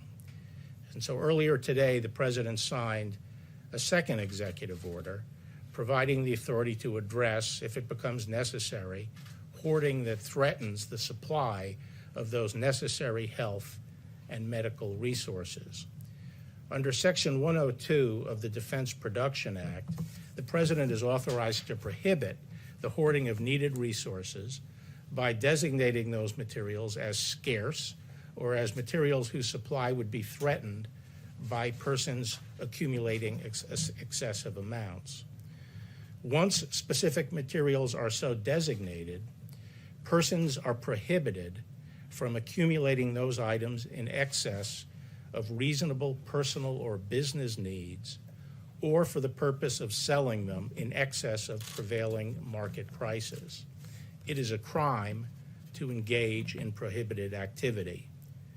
In today's executive order, the President is delegating to the Secretary of HHS this authority to protect against hoarding by designating these critical items. Now, no items have been designated yet, and the Department of Justice is going to be working with HHS to identify cases where hoarding may be impeding the supply of health and medical resources needed to respond to the COVID-19 That is the right pandemic. decision.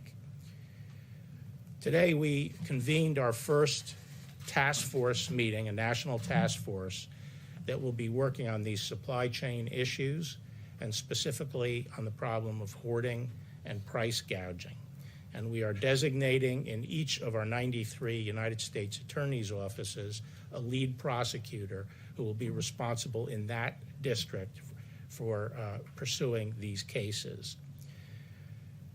I also want to say that we have not waited for this order to be signed. As we have received evidence recently, we have already initiated investigations of activities that are disrupting the supply chain and suggestive of hoarding.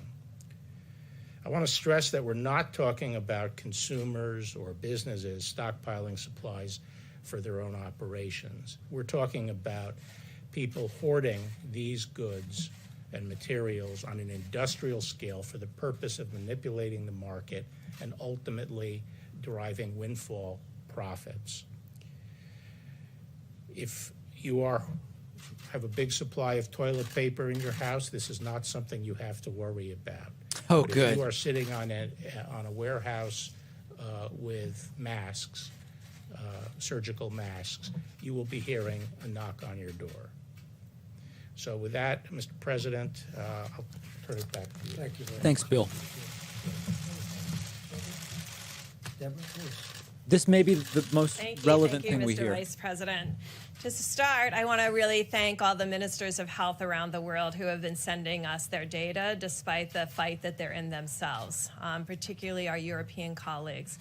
They continue to send us primarily their mortality data, which is really very critical because when you're in the midst of this level of fight that many of the European countries are, following mortality data will give you the best insight right now on how the epidemic is proceeding in those countries because they really can't be testing at the level to really understand the depth and breadth of their new cases.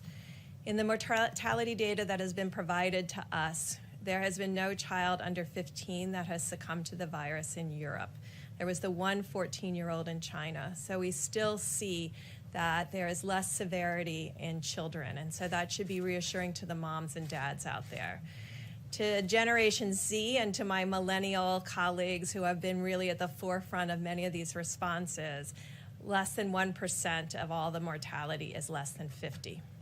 And so this is, I think, also a very important point. That doesn't mean that individuals won't have severe disease. So still 99% of all the mortality coming out of Europe in general is over 50 and pre-existing conditions. The pre-existing condition piece still holds in Italy, with the majority of the mortality having 3 or more pre-existing conditions. I think this is reassuring to all of us, but it doesn't change the need to continue to protect the elderly. And in order to protect the elderly, we all need to continue to do the President's directives and guidance for the next week of the 15-day challenge. Finally, I wanted to really close by thanking the laboratory personnel that have been at the front lines. 250,000 tests have been run in the last 7 days. This happened because these large commercial laboratories are doing round-the-clock runs. And remember, all of them are being exposed to the virus in the same way from the swabs. Yet tirelessly, they have worked on and on to get those results available. They are still getting more tests than they can run per day. That's because we were primarily expanded into what we call the Roche high-throughput tri-core machine. Those results have been getting to the clients, and we've asked them to prioritize hospitalized patients. There was a breakthrough today, and I think you'll see this from the FDA, for all of those of you who are waiting for self-swabbing options. Those are going to be available sometime this week to be able to individuals do their own tests. That said, remember, these platforms are keeping up with those who need to be diagnosed in the hospitals and those who come to the emergency room quite ill, so that hospital beds can be freed up for those that don't have COVID. So that will be critical, that if you don't need a test and if it doesn't change your clinical course, do not come in to be tested. And I think that mortality data that I gave you should be very reassuring to all of you. Finally, to conclude, New York City.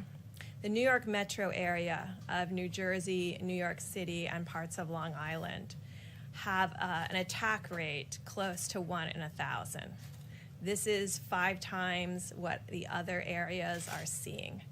Through the high-throughput lab investigations, we're finding that 28% of the submitted specimens are positive from that area, where it's less than 8% in the rest of the country. So to all of my friends and colleagues in New York, this is the group that needs to absolutely social distance and self-isolate at this time. Clearly, the virus had been circulating there for a number of weeks to have this level of penetrance into the general community. Thank you very much, Deborah. Her statement was okay today. Thank you, Mr. President. The White House Coronavirus Task Force met today, but we also convened, at the President's direction, a conference call with the nation's governors. And we focused on efforts at mitigation, at testing, and supplies. We discussed the President's recent approval of disaster declarations for Washington and California and New York. But we also assured governors who've submitted major disaster declarations that we will be reviewing them in an expeditious manner to ensure the full resources the federal government are brought to bear. The President wanted us to make it clear that the federal government will do whatever it takes to support an effort that is locally executed, state managed, and federally supported. We reiterated that to our governors today, listened to them about their specific needs. Weird side-eye. And frankly, made it clear to them that while the President has published at coronavirus.gov the 15 days to slow the spread for every American, and millions of Americans are addressing these common sense guidelines to prevent the spread of the coronavirus in the days ahead, we made it clear to the governors that this President and this administration fully supports decisions that governors are making in communities and states that are particularly impacted by the spread of the coronavirus, and we are grateful for their efforts.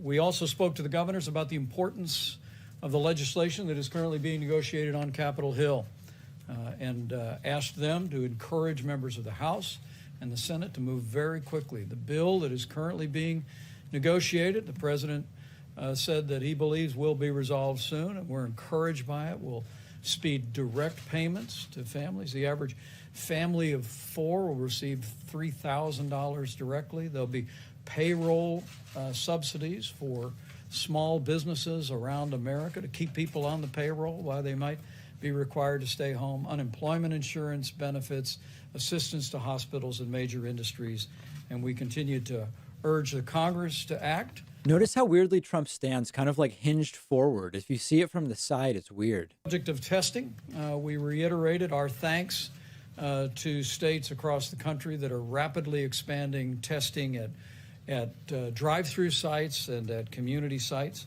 As Dr. Birx just reflected, because of the unprecedented public and private partnership that the President initiated with our commercial labs, we stand here today with 313,000 tests having been completed, with the test results delivered to Americans, and still somewhat more than 41,000 have contracted coronavirus. But this state-run effort is continuing to receive the full support of our team at FEMA and at the U.S. Public Health Service. We're deploying personnel, we're deploying resources, and testing is literally expanding around the country by the hour. As Dr. Birx also mentioned, the FDA has been in the process of reviewing less invasive methods of testing. The President and I both reflected on the fact that we have been tested, and we've been working with the FDA to make it possible for self-collected nasal swabs, where individuals could, at the end of their nasal passage, collect a sample. And I'm pleased to report that self-collected swabs can now be collected in clinics and at drive-through testing sites.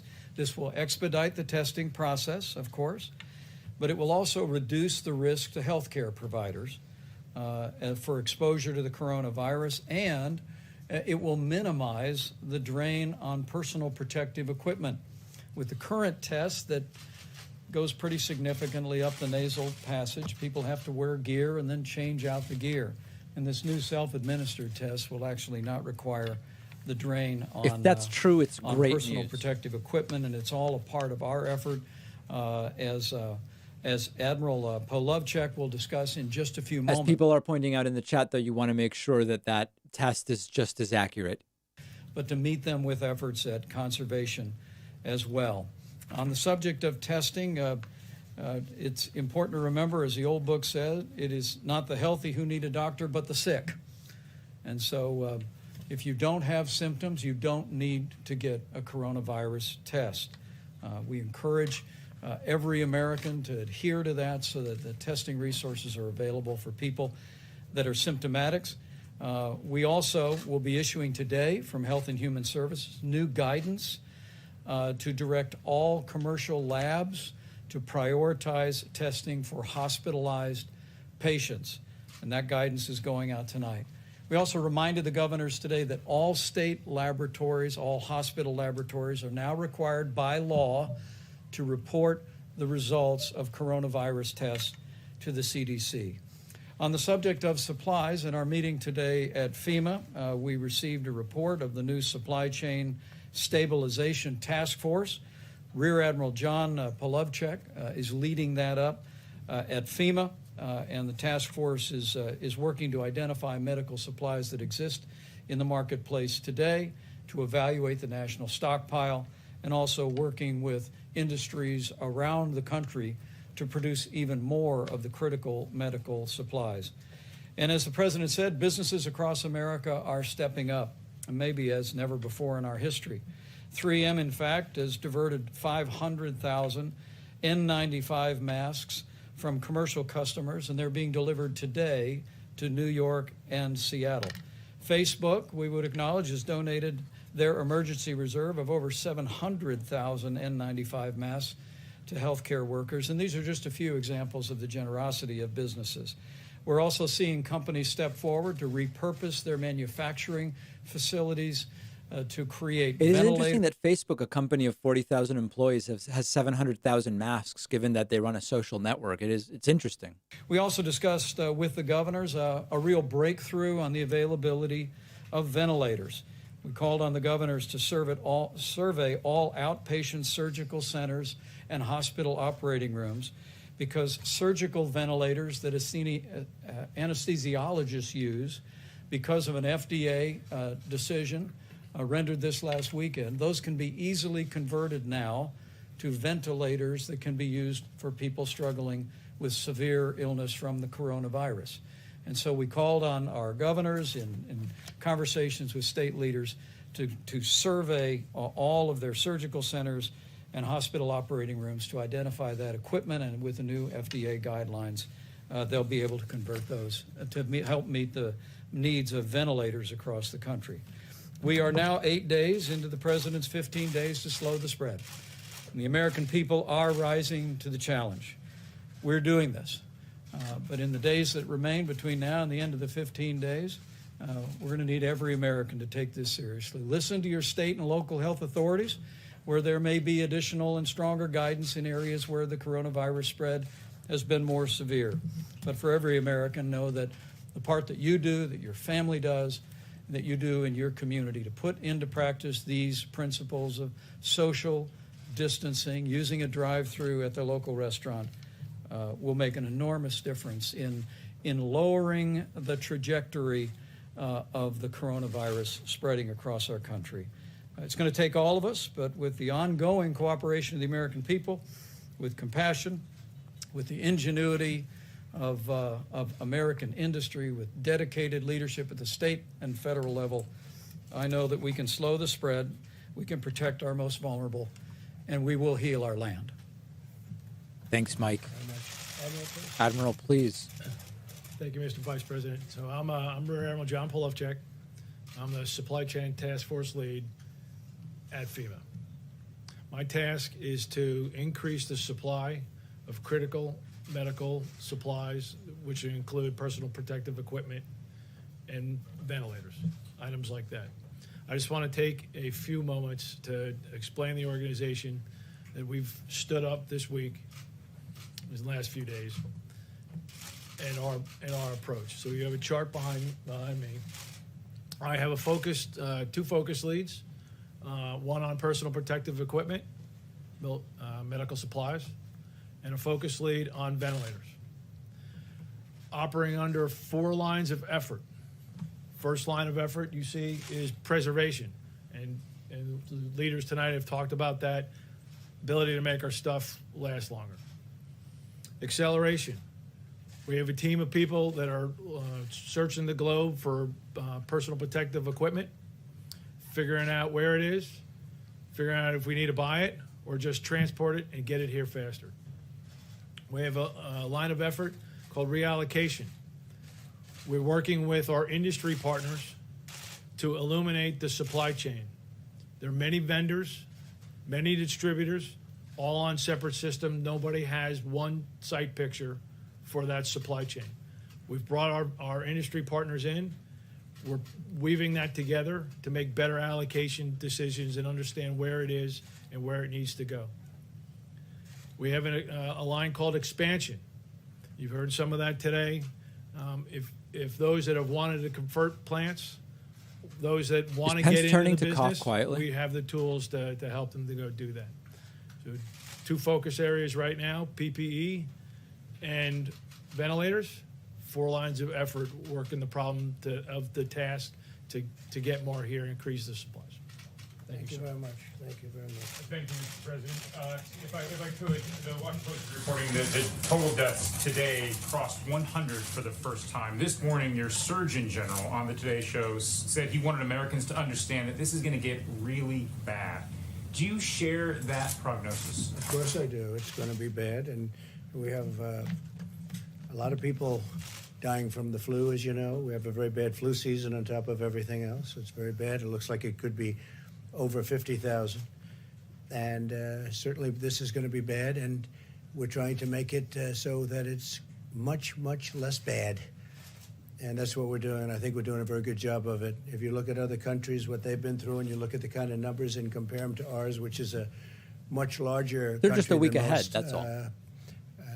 the numbers are pretty amazing. And it started with the fact that we stopped people from coming in from a highly affected area and infected area. And that was a good thing to do. So yeah, it's bad, and it's going to, obviously the numbers are going to increase with time, and then they're going to start to decrease. And we're going to be opening our country up for business, because our country was meant to be open and working with others, but especially for our workers. And the engine for that whole system is we have to have companies, and these companies are loved by our workers because they're paying big salaries and big dollars to our workers, and we're going to get it all going again very soon, hopefully very, very soon. Please. Sir, I'm just trying to reconcile the two things that you just said. One, that things are going to be very, very bad, and two, that you want to get the country open back up as quickly as possible. So I guess my question is, if in a week Dr. Birx or Dr. Fauci are telling you we need to continue these measures for the health of the vulnerable populations of the country, are you going to say, I'm sorry, the economy is too important? Well, you'll see what happens. I understand the question very well. It's a great question, but Not nasty. we can do two things at one time. I will say this: our country's learned a lot. We've learned about social distancing. We've learned about the hands. We've learned about staying away, at least during the time that this is even a little bit around. This disease or whatever you want to call it, many different names. You can call it many different names, but the virus, while it's around. And we can start thinking about, as an example, parts of our country are very lightly affected, very small numbers. And, you know, you look at a state, great governor, Pete Ricketts in Nebraska. You look at the kind of numbers they have out there. They have one of the great hospitals there too, relative to what we're talking about. But you look at Nebraska, you look at Idaho, you look at Iowa, you look at many. I could name Those many. places have no people. Of course, you've got to consider where the focal points are first, and then also per capita. Affected to the same extent, or frankly, not even nearly to the extent of New York, which is really, I'm dealing with Governor Cuomo, and we're dealing very well together. We'll be sending that ship up, by the way, as you know. We have a ship going to Los Angeles. We'll also be, the ship is coming out of a very large repair. It's all ready to go. Very soon will be. Anybody notice Barr's weirdly twitching, where his left eye will open at the same time that the left side of his mouth kind of flips? It's weird. Working on that right now. And maybe Dr. Birx can speak to this. Do you share the president's optimism that in a week we might have a situation where we can say, you know, there's a few hot spots, but much of the country... Well, I didn't say in a week, but I said soon. It's going to be soon. It's not going to be 3 He's not going to let months, Birx talk, is he? Some people were saying, and a lot of people thought originally, but I would certainly let you answer. Are you worried that some of Let's see what she says. states that haven't had the infection yet are lagging indicators and that we're going to start seeing cases? So you've raised two important issues. One, I think you all know a lot of our tests have had to go to hospitals at this time so that we can diagnose people who are at risk, to give them options to get these new therapeutic options. None of these therapeutic options are available if you don't know your diagnosis. So we've been very much focused on that. With adding Abbott, Thermo Fisher, Hologic, and now Cepheid platforms. Cepheid's that new platform that is point of care, but slower. So, you know, you've got to match the throughput, the need to what kind of equipment you have. Now that we have all those platforms moving simultaneously, we can go back to doing case finding and surveillance in the areas that have the most lower numbers, as well as doing mitigation more aggressively in the places that have higher numbers. We went out with a very blunt force. I mean, we have to all be honest. We had to do that because we weren't sure where the virus was Half and the where states it are doing is nothing. going. I think over this week, we're concentrated on figuring out exactly where the virus is and making projections about where it's going and the impact of our mitigation pieces. We learned this in tackling epidemics around the world. You have to focus the resources and the intervention and the structural prevention interventions in the areas where the virus is circulating. Otherwise, people never understand why you're doing this and they don't have any virus. So it has to be very tailored geographically, and it may have to also be very tailored by age group, really understanding who's at the greatest risks and understanding how to protect them. But there's data showing that in 3 months, as the president said, we won't need to follow these broad guidelines that he's laid The out. only data that we all have, and I think you all know what it is, the two areas that have moved through their curve is China and South Korea. So those are the two countries that we're learning from. Those were 8 to 10 week curves. Each state in each hotspot in the United States is going to be its own curve because the seeds came in at different times. So Washington State is on their curve. They're about 2 weeks ahead of New York. And so each of these have to be done in a very granular way to really understand where we are. And it's the charge that the president has given us is to use all of our data analytics and all of our data inputs to really define those issues about where the virus is, where is it going, and what predictions we can make about where we are in that bell-shaped curve. I think that's a great definition, and I will say we're going to be watching our senior citizens very closely. We're going to be watching certain hotspots like New York, and within New York you have areas which are troubling, and we'll be working with the governor and the mayor and everybody else on those spots. But at the same time, at a certain point, we have to get open and we have to get moving. We don't want to lose these companies. We don't want to lose these workers. We want to take care of our workers. So we'll be doing something, I think, relatively quickly, but we've learned a lot during this period. This was a very necessary period. Tremendous information was gained, but we can do two things at one time. You know, and again, I say we have a very active flu season, more active than most. It's looking like it's heading to 50,000 or more deaths. Enough flu deaths, stuff. not cases. 50,000 deaths, which is that's a lot. And you look at automobile accidents, which are far greater than any numbers we're talking my goodness. about. That doesn't mean we're going to tell everybody no more driving of cars. So What a we terrible have to analogy. do things to get our country open. But this has been an incredible period of learning, and we'll have announcements over the next fairly short period as to the timing. John, please. Mr. President, I want to ask about these guidelines on testing. Obviously, Senator Rand Paul has tested positive for coronavirus. Good question. But he was not in contact with anybody who was known positive, and he didn't have any major symptoms. Under your guidelines, under the guidelines that have been outlined here, he would not have gotten a test. Right. He got one anyway. So what do you say to him? He's pointed out that if he hadn't gone basically in defiance of these guidelines and got tested, he might still be showing up to the Senate right now and infecting the whole U.S. Senate. Somebody else is going to have to deal with that. So that's why this was important. That's why this recommendation to the American people was important.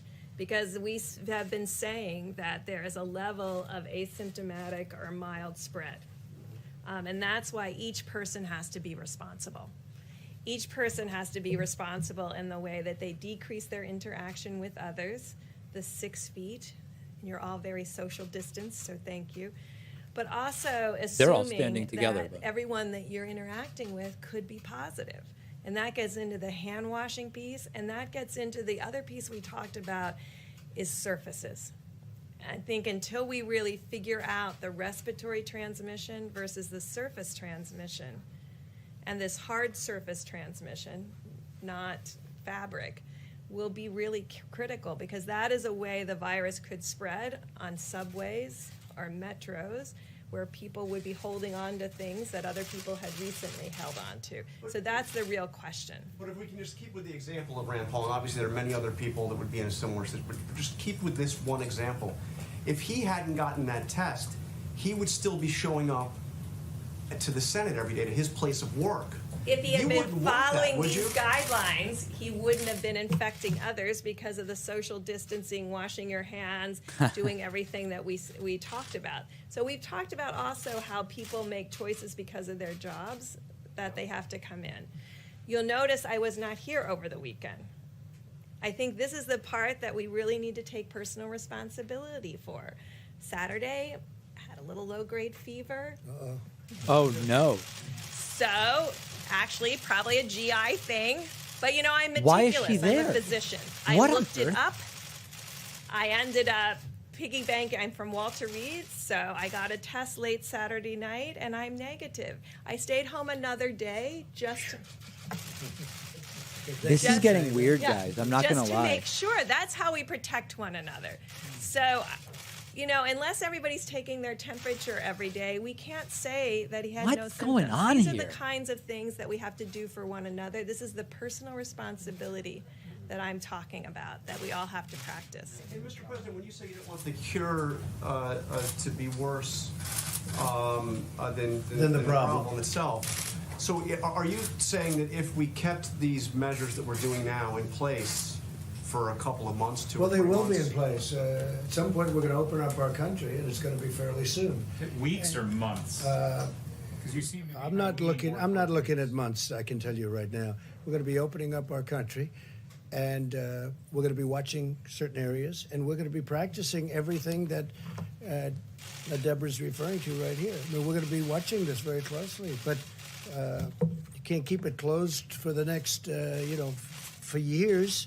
Okay, this is going away. We're going to win the battle, but we also have, you have tremendous responsibility. We have jobs. We have people get tremendous anxiety and depression, and you have suicides over things like this. When you have terrible economies, you have death. Probably, and I mean definitely, would be in far greater numbers than the numbers that we're talking about with regard to the virus. So we have an obligation. We have a double obligation. We have a great country. There's no country like it in the world, and there's no economy like it in the world. I mean, we were just blazing. We were coming out with numbers that some numbers weren't even reported because it was already this had happened. They were meaningless. I got numbers about myself that were meaningless, because by the time the numbers came in, it's a whole different world with this. But I will tell you that we can do both things, John. We can do them both at the same time. I mean, that's okay. What we have gone through is a tremendous learning process. And we've also solved a lot of problems, but we've gone through a tremendous learning situation. Now, we're building hospitals in New York. We're building hospitals in California. We're building hospitals in the state of Washington. We've been in touch with the governors. Today I spoke with a man that I happen to like. I spoke with Phil in New Jersey, and we're going to be doing something very meaningful in New Jersey. We're doing something. I spoke with J.B. Pritzker, called me today. We're going to be helping them out in Illinois. We're doing a lot of things in Florida. We're doing a lot of things. And between FEMA and the Army Corps of Engineers and the Admiral and your group, in terms of the purchasing. This does seem like an SNL skit. It's supposed to be great. I'll tell you in about 2 days. But he's going to do a fantastic job. So we have an incredibly talented group of people. But yeah, we'll be doing 2 things and 3 things at one time. Well, at the same time, though, we're going to be watching very closely the hotspots. We're going to be taking care and watching very closely our senior citizens, especially those with a problem or an illness. We're going to be watching This them is very, tragic very closely. incompetence. And we can do that and have an open economy, have an open country. And we have to do that because that causes other problems. And maybe it causes much bigger problems than the problem we're talking about now. You understand? Jeff, please. Mr. President, following up on that same topic and on your tweet, do you think that the cure so far has been worse than the problem? I think the cure has been very tough. This has been this was an operation. We've done nothing This was yet. somebody going to a doctor and saying, you need an operation. And we've had an operation. We've learned a lot. And we fixed a lot of problems. One of the things we fixed is, if you look at the obsolete system that this administration inherited, it wasn't meant for this. It was meant for a small group of people. And even for that, it was not very good and very obsolete. We now have a testing program now that will hopefully be able to be used for many years into the future should we have another event like this. I don't think you'll have another event like this. This is very unique. You look It'll back never into happen time, again. You look You back nuts. decades and decades. We can name them all, even if you go back 10 years. You know, you go back to '09, but that wasn't like this, as it turned out. But they lost a lot of people. We were early. We were early, Jeff, because of the fact that we closed early. That was a big move. Please, Kristen. Yeah, go ahead, Jim. You had said previously, I think from this podium, that the virus could still be with us through July or August. By suggesting now that we might, or that the government might change these standards or these recommendations. Well, it's soon. not change. It's no. We're doing things. Yeah, this was a learning experience for the people of the country, and even time for frame government. has changed for you. The what's changed? The July-August time frame of when you think the virus will be under control. Well, I think we've learned a lot. I think that there's so much discipline now that we never had. Nobody ever said, don't shake hands. I did actually before I became a politician. Once I became a politician, then it's hard getting used to not doing it because, you know, you do it with everybody, with literally thousands of people a week. You're shaking hands with big groups of people. You know, there's a lot of, we've learned a lot. There's a great discipline that this whole country has learned, having to do with distancing, having to do with shaking hands. I think a lot of it's going to stay long after the virus is gone. I really think it's probably good practice anyway, but I think it's going to stay long after the virus is gone. But we have to open our country because that causes problems that, in my opinion, could be far bigger problems. Far bigger. This is a medical, a severe medical situation that could cause problems far beyond the medical, and then increase the medical problems to things that had nothing to do with this original medical problem. We can't let that happen to our country. We have the greatest country in the world. I'm not going to let that happen. But this 2 weeks that we have spent has been an incredible learning period and process. Please, Kristen. One, you said it's likely going to be weeks, not months, before you suggest easing these guidelines. That's you put Caitlin, out. not Kristen. Have any of the doctors on your team told you that's the right path to pursue? We spoke to them today, and I was telling them that we have two things to look for. Don't forget the doctors. If it were up to the doctors, they may say, let's keep it shut down. Let's shut down the entire world, because, again, you're up to almost 150 countries. So let's shut down the entire world. And when we shut it down, that would be wonderful. And let's keep it shut for a couple of years. You know, you can't do that. And you can't do that with a country, especially the #1 economy anywhere in the world, by far. #1 economy in the world. You can't do that. Because, well, it causes bigger problems than the original. That's why I talk about the cure being worse than the problem. We can't have the cure be worse than the problem. But what we have done, so this is not retracing, this isn't anything. We've done it really well, because this 2-week period has been good. And I'm not saying it ends at that time. You know, we have another 7 days or so. I'm not saying it ends at that time. But I am saying it's been like this incredible learning process. That's going to go into the future. That's going to go even as we open up our country. And we're going to be watching New York, and we're going to be watching California. We're going to be watching the state of Washington and other places. Illinois is becoming a hotspot. And we can do both. Now, we may quarantine. I mean, we will be quarantining many people in these areas. There are other areas that just aren't affected, or they're affected very little. And why would we close down 100% of the country? There are areas within New York where New York will be open, but there are areas within New York. Remember this, New York has the New York Stock Exchange. It has NASDAQ. It has the exchanges. To close the New York Stock Exchange and NASDAQ and with all of the great work they're doing, I mean, they've gone largely to computer. You look at the floor; it's incredible what they can do. But with it's fully computers open. these days. But we This don't is wanna be doing insane, that. guys. But we can do. What I'm saying basically is that we can do two things. This is mania. Simultaneously, and we've had this incredible learning period. Plus, people have been in a period, and they won't be calling, "Oh, gee." Because I've got many, many people that now come to me and say, we get it. We think we can really do it now and do it while we're open. So at some point, we'll be setting some guidelines. We'll be setting some date lines.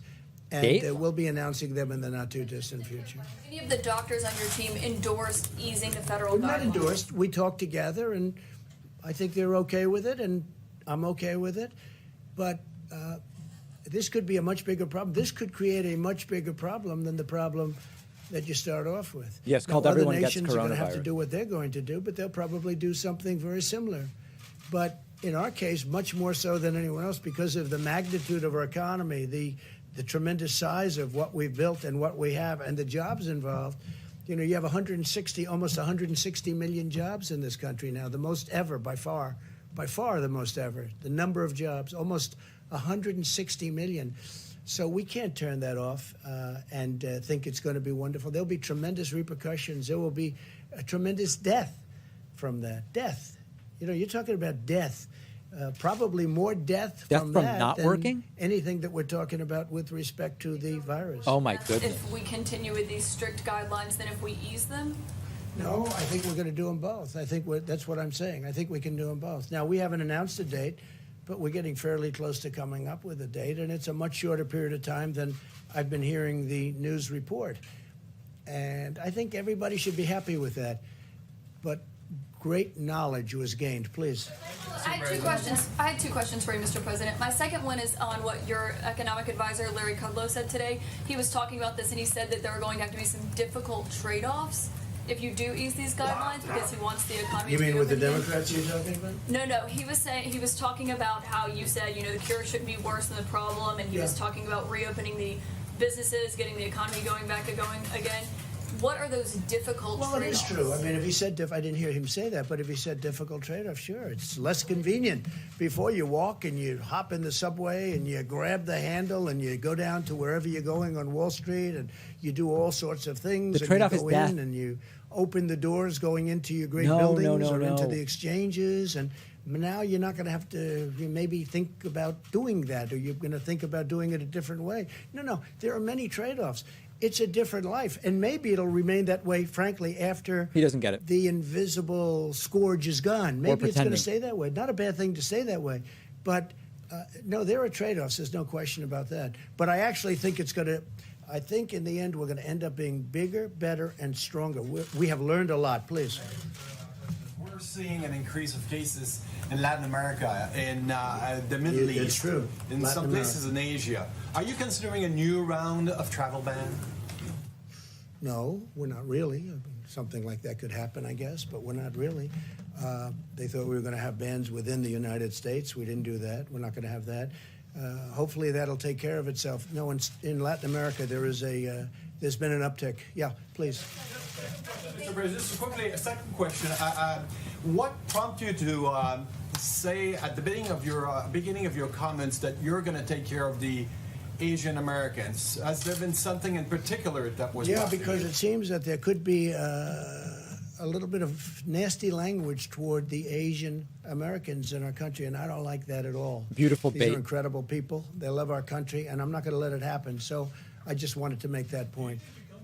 Because they're blaming Calling this China. a People are Chinese blaming virus? China, and they are making statements to great American citizens that happen to be of Asian heritage, and I'm not going to let that happen. Please. Wow. You say you want to reopen the country, but most schools across the country are closed. 2 states now are closed for the rest of the school year. How are parents supposed to go back to work and educate their children right The now? governors of the various states will have a lot of leeway. If we open up, and when we open up, the governors in certain states, for instance, you go to some of the states I just mentioned, those schools are going to be open. In many cases, they're open now. But the schools are going to be open. In other cases, Governor Cuomo, Gavin Newsom of California, certain governors are going to maybe have a decision to make. Now, they may make a decision to keep them open in a certain part of New York and maybe in Westchester County or wherever it may be, they'll keep them closed. But they're going to have leeway. We're giving the governors a lot of leeway. Do you agree with the decision to close it several months out at this point? These governors are saying they're expecting a peak in the next couple of months and have made a decision for The rest governors of are the going year. to make those decisions. That's going to be up to the governors. And they're very capable. They'll be able to make the decisions. Please. Sir, will you explain why a $2 trillion economic stimulus is needed if you are going to reopen the country in a period of weeks, not months? Because the virus has had a big impact.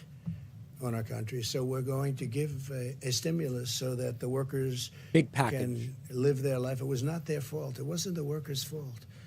And we are going to give a kick so that it's a kick. And this way, we think the workers can get a fair start. The small businesses we're taking very good care of. We want to take care of these small businesses. They really are the engine of this country. A lot of people don't know that. You know, everyone thinks of these great, big, beautiful businesses, who, by the way, have been very badly hurt also. But the small businesses have really historically been the engine, and they still are the engine of the country. And you'd be amazed. The workers love those businesses, and the workers contact us, and they want us to help those businesses because that's Right. where they've made their living. That's where they've been paid a lot of money over the years. And, you've been seeing what's happened over the last 3 years where salaries and wages have gone up very substantially for those workers. Lie. And then we got caught by this sudden craziness coming into our country and coming all over the world. So we need to make sure that the companies are strong and that the workers are strong, and that's what we're doing. And Notice no mentions of Chinese virus and no blaming of China so far. they're going to be able to make a deal, and they're actually fairly close, but we'll see what happens. Please. But does it still need to be $2 trillion is my question. Can it be Well, one of smaller the at this things you're point? going to have to save companies that have been shattered. You're going to have to save various. I mean, you know a lot of the companies yourselves. We have a company that was, I think, the greatest company in the world, named Boeing. Boeing's going to need some help. Now, Boeing had some difficulty before. That's unlike others. We have other companies that didn't have a problem coming in. Boeing had the obvious problem that everybody knows about from a little more than a year ago, a double problem, and it was a big Boeing. one.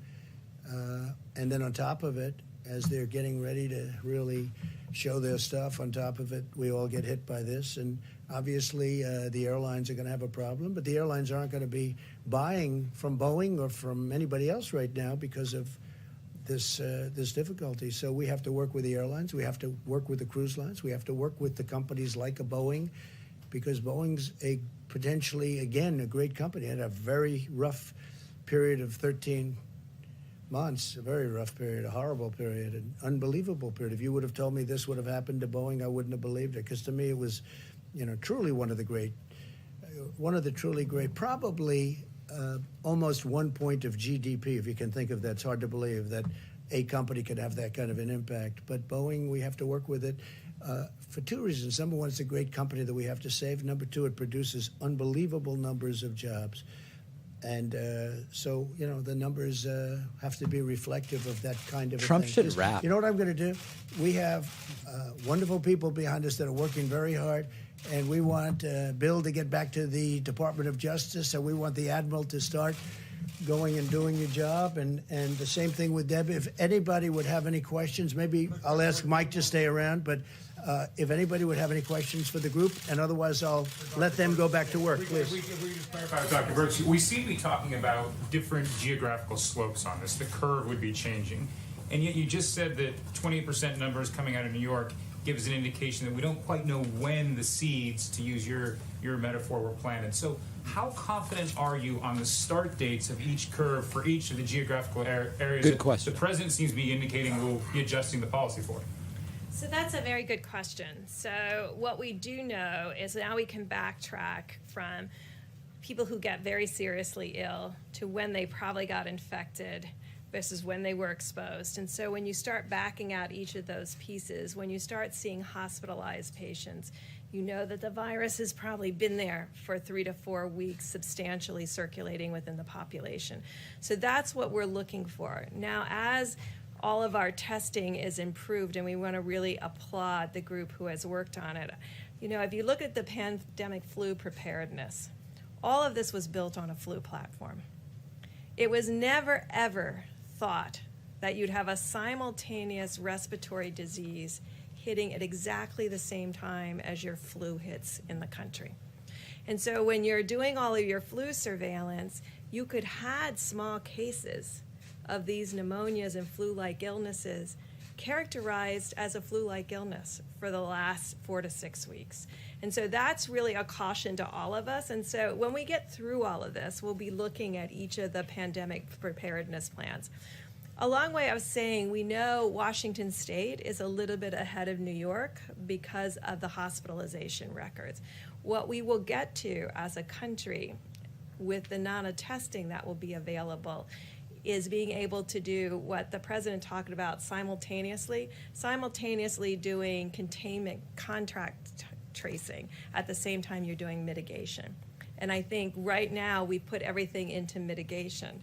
Yet if we geographically get specific data by zip codes and counties, we'll be able to approach this in a very laser-focused way, making sure that what we're doing in each of those areas They're being is incoherent. absolutely appropriate for where they are in their own little bell-shaped curve. Dr. Burks, Go ahead, please. Dr. Burks, when will the government roll out the antibody tests so people can know possibly Beautiful if they've been question. exposed? So several of them have come to the FDA, I believe. Obviously, that's something I am very interested in for two reasons.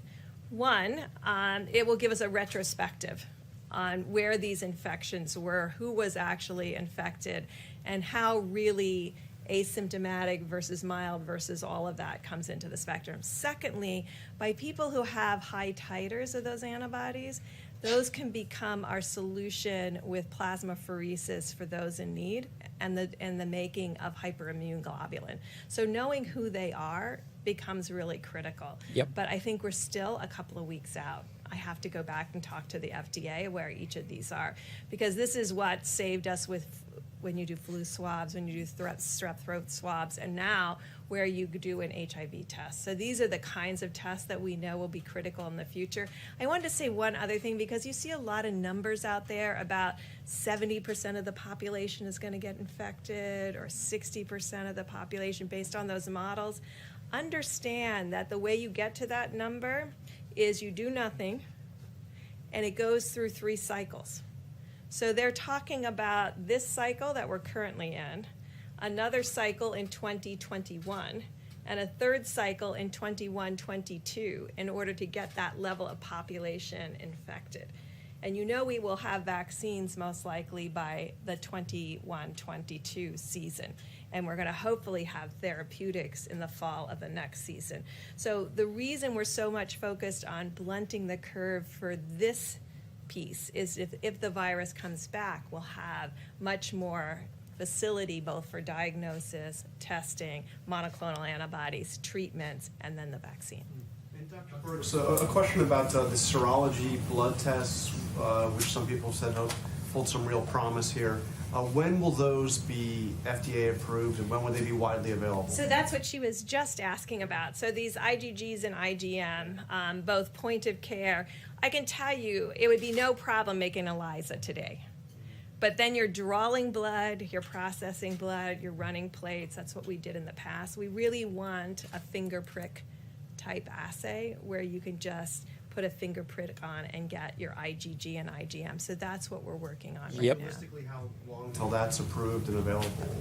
I can't answer because I have to look at where each of the companies are that are in their development processes. Sounds like a while then. Well, there's some that are developed now that they were using in Singapore. So we're looking at those to see how those work. Should be fairly quick. So we're looking at those, but we're very quality oriented because we want to make sure we don't give people false negatives or false positives. I have a question for you. So we have a lot of very angry media all around this room. Uh-oh. And they want one of these seats. But because of social distancing, we are keeping them empty. And they are keeping them empty. Will there ever be a time when all of those really angry people who don't like me much to start off with, but now they really don't like me, will there ever be a time when these seats are full to the brim like it used to be, where people are almost sitting on each other's lap? Oh, boy. And this whole row over here is packed. And now they're outside wanting to get in, and they're very jealous of all of these reporters. Will we ever have that again? Or is that something that will be, it'll look like this forever? So we're learning a lot about social distancing and respiratory diseases. Oh, boy. And I think those are the discussions we have to have in the future. It was what you were talking about, changing our whole behavior patterns of what we touch and being conscious of that. I remember when I was worried Saturday morning, I was trying to think, what all did I touch on Friday? Did I touch a doorknob? Did I do this? Did I do that? Did I not wash my hands? I mean, you go through this whole piece. Did I touch my face by accident? So I think this awareness that we all now have She's that not we gonna didn't answer, is have she? before, where we would have pushed through that door or turned that doorknob because we were in such a hurry.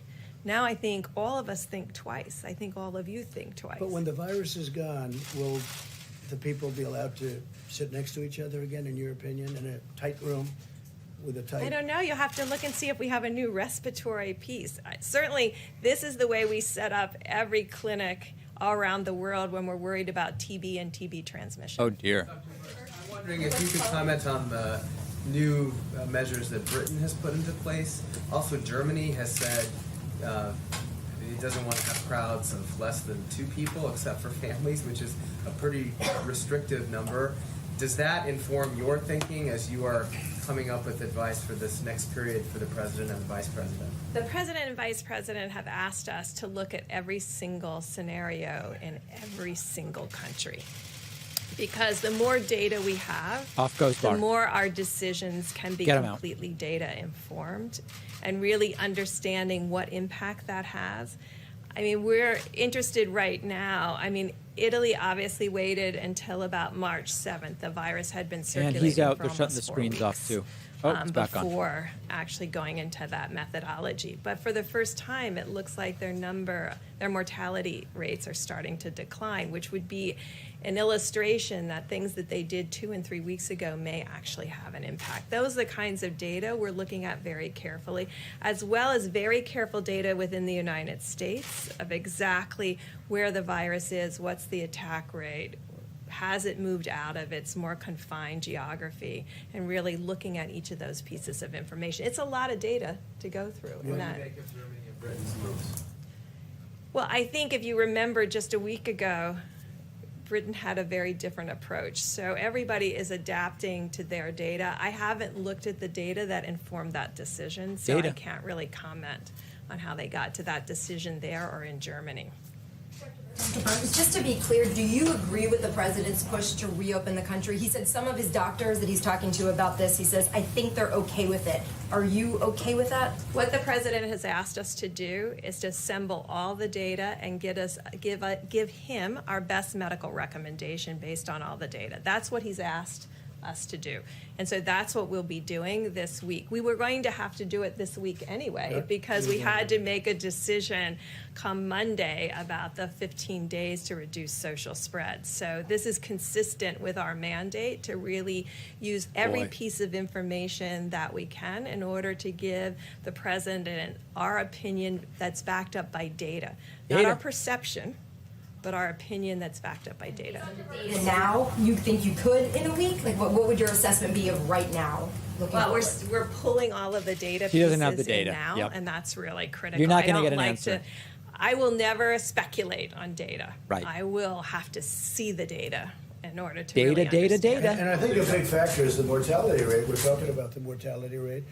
You know, when we first started, people were thinking about 3 and 4%, and now we're talking about a much lower number than that. I think it's a number that will be a lot different than people thought. The mortality rate is driven almost exclusively, as we have talked about, by people with pre-existing conditions and older. So that has become, from the very beginning, that was our emphasis. You know, when we started 2 or 3 weeks ago talking with one another, our focus has been on how do we protect those with pre-existing conditions and the elderly. And I think these steps were about protecting with pre-existing conditions. Trump's going to unveil a bunch of new products that are going to be exciting for coronavirus customers. Rates is not just the hospital care, but preventing them from going into the hospital to begin with, because you don't want them to be infected. But it's much lower than we originally thought. I mean, frankly. Yes. It's a lot lower. Do you have an estimate? Do you have a number? Well, you know what the estimate in Wuhan was originally? It was over 3%. When they look outside of Wuhan, it was about 0.7%. It depends very much. In South Korea, it was about 0.7, 0.8%. But I don't want, that's like a tyranny of averages. And that's not having That's probably missing 50-60% of the data because no one was testing asymptomatics. Remember, in every country, you had to be symptomatic to get a test. So we're making case fatality rates when we're missing a significant part of the data. So if anything, it will go lower, but I don't want that should not be reassuring because the death rates escalate with age and pre-existing conditions. So And I really hospitals want to being be overwhelmed, clear that although it may be very low if you're under 40 or very low if you're under 50 and very low if you're under 70, there is an inflection curve. The average age of the person who's dying in Italy is in the mid-80s. So there is really a significant issue in our older generation that we feel strongly about protecting. But Dr., it's just very interesting, the whole thing. It's an incredible subject. When somebody is very sick, they go to a doctor, go to a hospital, they record it, they're very sick, and then they live or they don't live, see what happens. But when somebody isn't very sick at all, I've heard people that they don't even know they had it and they're healing. Then I've heard people they have like a cold or they have a running nose, or even people that stay How home is and they this think something they have Trump the flu, at this or point has to ask in some about? cases they think they have a really bad case of the flu. But all of those people, that vast majority of, beyond vast majority of people, they're not reporting. They're not calling the doctor. Correct. They're not calling him. They're just getting better. So you would think it would have to be because the people that are sick are going to a doctor or they're going someplace and they're going to say, make me better. The people that are just short of that and people that aren't even, we have many people where they literally don't even know that they have it. So now you're building up the number of cases that we talked about before, and yet, so you don't know Is Trump just learning about this? How many they are. It could be a vast number. But what you do know is all the people that are really sick, because all of the people that are really sick are going to a doctor in some form, and the doctor is reporting it in all cases. So, but that's why your question about the antibody test is so critical, because that will give us really a much better baseline to really understand. So, Mr. President, when you talk about how it could be a much, much bigger problem, you said that at several stages on whether or not we keep these guidelines in place. You talked about higher death. Are you talking about suicide? Like, help us understand. I'm talking about many forms. Is there a depression? Is that what you're getting at? We're talking about tremendous. Look, number one, it's the country itself. You're talking about tremendous disruption economically, but you're talking about massive depression, massive numbers of suicide. You mean economic depression? No, I'm not talking about economic, although you could be talking about that too. So what I'm talking about is depression. People suffering massive depression because they had a fantastic job and now they have no idea, what's going on. Now, here's the good news. If they get the bill passed, we're taking care of those people. We're going to really take good care of those people beyond what any country has done for people.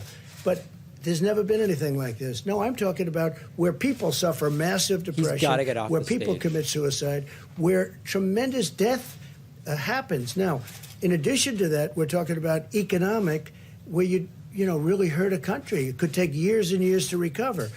And the longer you stay out, the harder it is to recover. I happen to think that you're going to have, they call it the V. I think you're going to have a very big bounce, very big bounce back. I think it's going to be very big. We'll see. Well, I think the bill should pass. It should pass quickly. Take care of our workers. Take care of the companies that pay those workers. Help those companies over this rough patch. But the longer it takes, the harder it is to come back. I'd like to be able to bounce back to where we were. And ultimately, I think we're going to be even further than that. But I'm just saying that the what's happening when I say the cure, and the cure could be worse than the problem itself, right?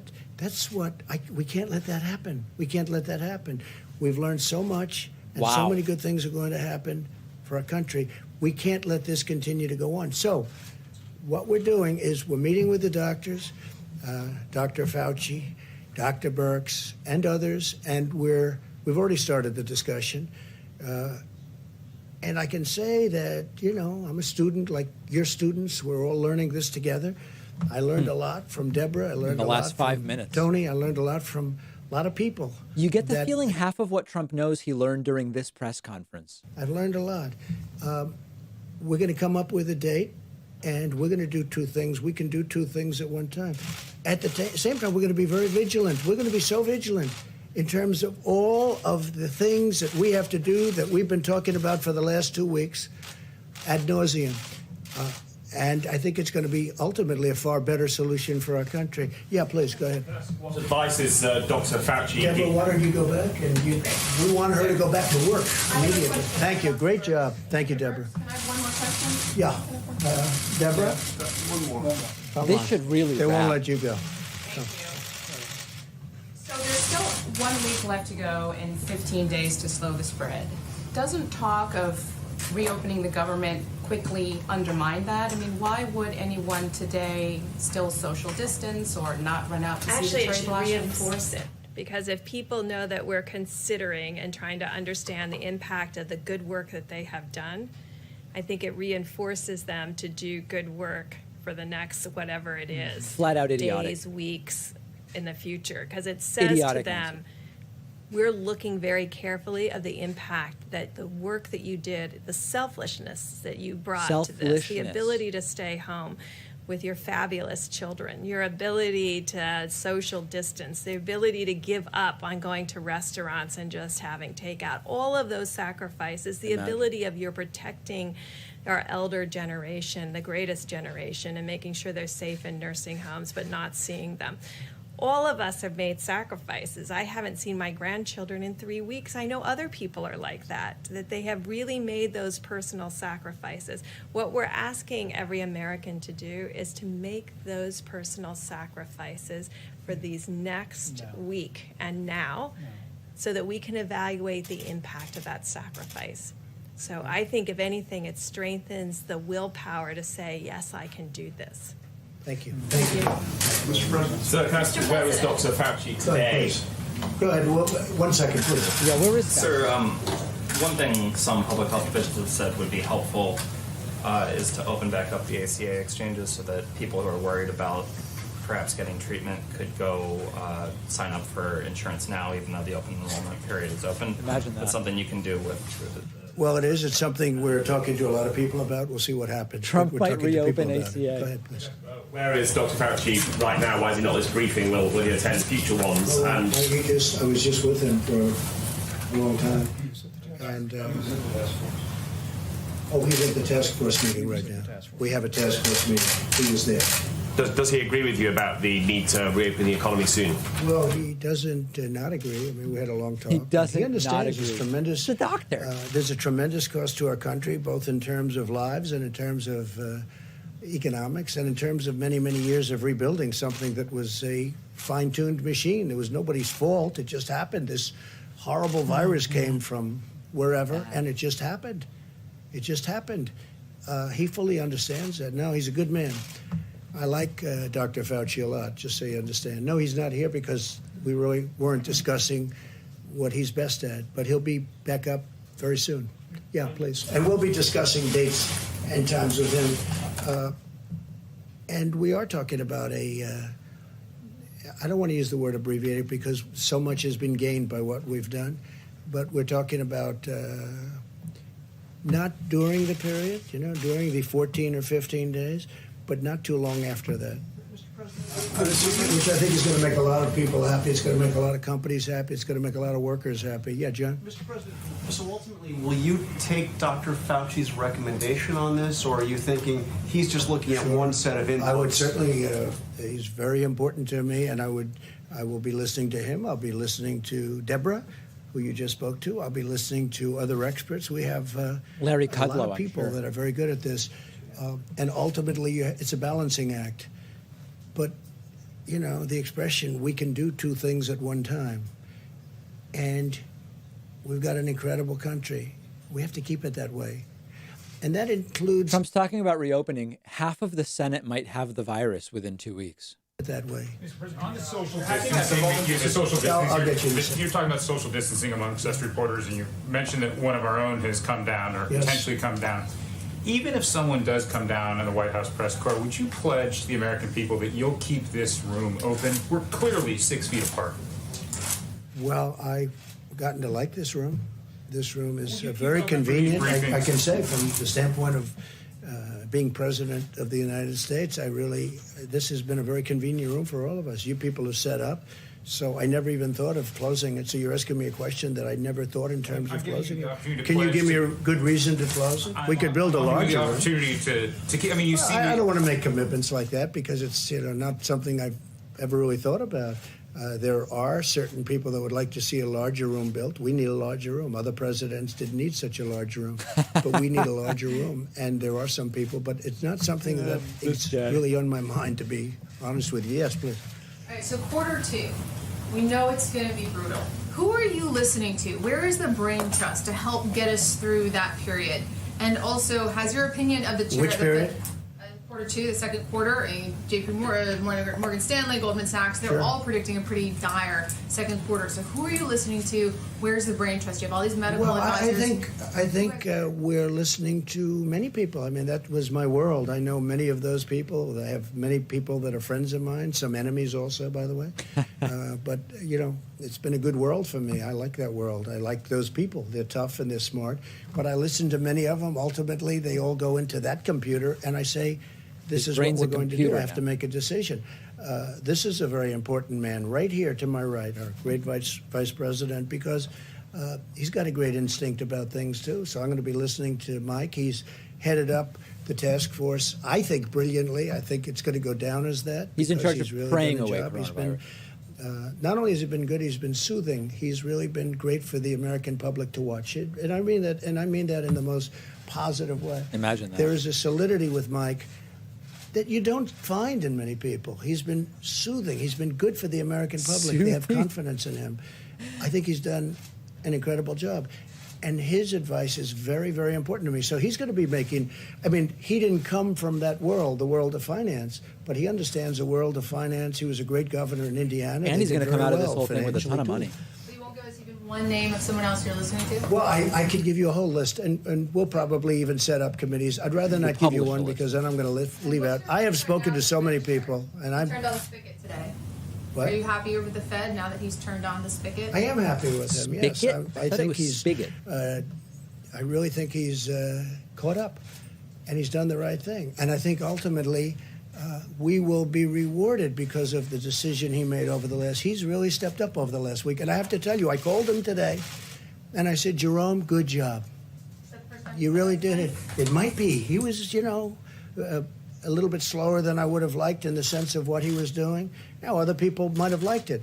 But today I called up Jerome Powell, and I said, Jerome, you've done a really good job. I was proud of him. That took courage. And ultimately, you're going to see the fruits. Now, he's not finished. I mean, he's got other arrows in the quiver, or whatever they say. I will tell you, he's got plenty of arrows. But, no, I'm very happy with the job he did. Mr. Vice President, you said that you'd bring the Secretary of Education here either yesterday or today. Why isn't she here today, and can we expect her this week? Also yesterday, you said you'd have some guidance for us on people who had potentially been exposed to the virus returning to work sooner. You still expect that guidance? Yes, thank you for the question. I spoke to the Secretary of Education today, and we're going to have her at the podium very soon. The Department of Education has created a very easy waiver application for every state. It's virtually an automatic application for states that want to be excused from national standardized testing requirements. We reviewed that with all of the governors today. And also what's called distance learning, the accreditation process for higher education. The Secretary of Education, at the President's urging, has loosened the rules around distance learning. You're seeing many colleges and universities embracing distance learning now, putting it into practice. We've allowed for that. But also the Department of Education is setting up a website and best practices information for K through 12 distance learning. And she actually told me that the state of Florida and New Hampshire are really setting the pace on distance learning for K-12. My wife is an elementary school teacher. Obviously, there's different challenges for distance learning for K through 12 students, particularly younger kids. But the Department of Education is determined to continue to make those best practices available. We talked about the website that's being built, and she'll be coming and making a presentation on that because As the President reflected a little bit ago, as Dr. Birx did, we understand there's a lot of kids out of school, but parents are anxious. A lot of kids out of college and university, like my daughter, who's has been dismissed from what remains of this semester of grad school, but is still doing the work, and the Department of Education is working earnestly to make that a reality. See her this week. I'm sorry? We'll see her this week. Yes, I'll have her here this week. She, given the issues that we were dealing with today with the Attorney General, we thought it might be just as timely in a few days. With regard to the guidance that you asked about, the President's Coronavirus Task Force is in the process of reviewing recommendations from CDC. We're working with the Department of Homeland Security. We'll be bringing those to the President as recommendations of approval. We're specifically looking at people that work in critical infrastructure, people in law enforcement, people in critical transportation. You can go right now to the Department of Homeland Security's website for a very useful definition of critical infrastructure. And if you look at the second page of 15 days to slow the spread, you'll see the President's recommendation for this 15 days is for people to stay home from work whenever possible. This is crazy, except guys. for people working in critical infrastructure. And the guidance that we're looking forward to unpacking is how people who may have come into contact with someone that tests positive for coronavirus would be able to, if they have no symptoms, would be able to return to work, wear a mask for a certain period of time, but otherwise go back to business. It's a focus on critical infrastructure jobs. We should have that guidance before the President and before the public tomorrow.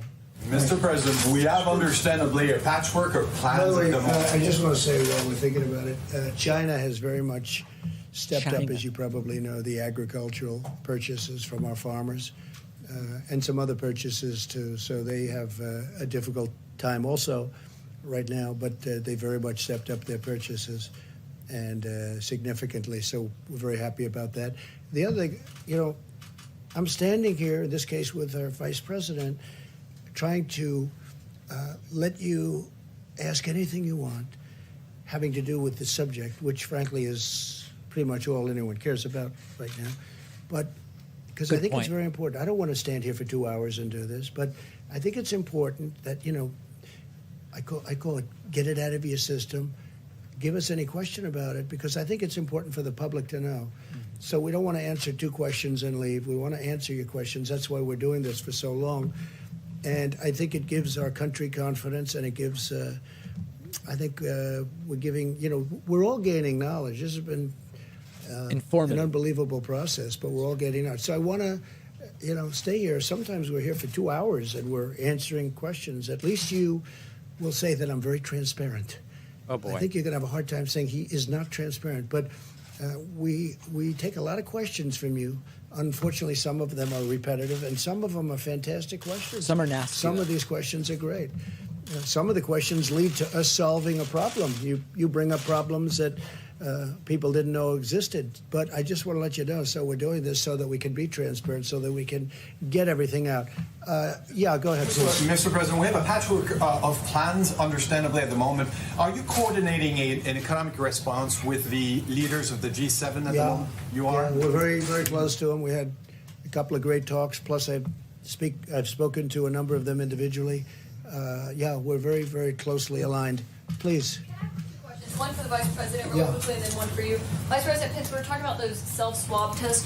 When will this be available? They said this week, but do you know which day, and do you know where they're going? The FDA just announced that decision, and my understanding is that they'll be now going directly to market. I'll have a good estimate for you on timeline, but and what the President has charged us to do at the task force is to promote as much creativity and as much innovation as possible. And frankly, Dr. Hahn, as the President said, at the FDA has done a remarkable job going through the review and approval process for these new methodologies really in record time. We reflected a little bit ago about the fact that we're pretty sure we set a record. I think it was 62 days to be in in the phase 1 clinical trials of a vaccine that's actually in clinical trials today. But this new approval from a study done by United Health Group and the Gates Group means that now self-collected nasal swabs will become available. We're going to be working through FEMA with governors around the country to make sure and distribute those methods as well as the swabs or any other supporting material and get those into this vast array of labs that are now stood up around the country. That's going to make a big difference, too, because that really is a process that's easy as opposed to the current process, which is not, as I've said, it's not pleasant. My other question for you, I just want to get clarity on this. If we get to next week, you're deciding what to do with these guidelines, whether to ease them or reinstate them for another 15 days. Will you follow the advice of Dr. Birx and Dr. Fauci if they say you should maintain them for And 2 others, more weeks? yeah. And then ultimately I have to make a decision, but I certainly listen to them. I listen to a number of people, and I have a lot of respect for Dr. Fauci and for Dr. Birx, and I'll be listening to them and others that we have that are really doing a good job. John? But are you worried that if you do this too quickly, if you lift these restrictions too quickly, the virus will start spreading unabated? And how can you be sure that that's not going to happen? Well, we have now a system, and the system's in place. And we have two very, very powerful alternatives that we have to take into consideration. And as I said, one of the things that has really gotten me thinking about this, number one, I'm looking at what's going on. And, life is fragile and economies are fragile. But one of the things is the mortality rate, John. When we first started this, nobody knew anything about this particular virus. Very, very little. I mean, we started off, we were hearing numbers of 5%. That's an astronomical number when the flu is 0.001 and 2 and 3, right? 0.15. And so 5% would be an astronomical number. Now we're seeing numbers that may be less than 1, and that's not including the exercise that I just went through where many people don't report. So everybody getting very sick is reporting, but nobody getting, not very sick. That's why and the that case should be numbers are part really of that equation. So that just keeps reducing the numbers. So the mortality rate is that's a big, to me, that's a very big factor.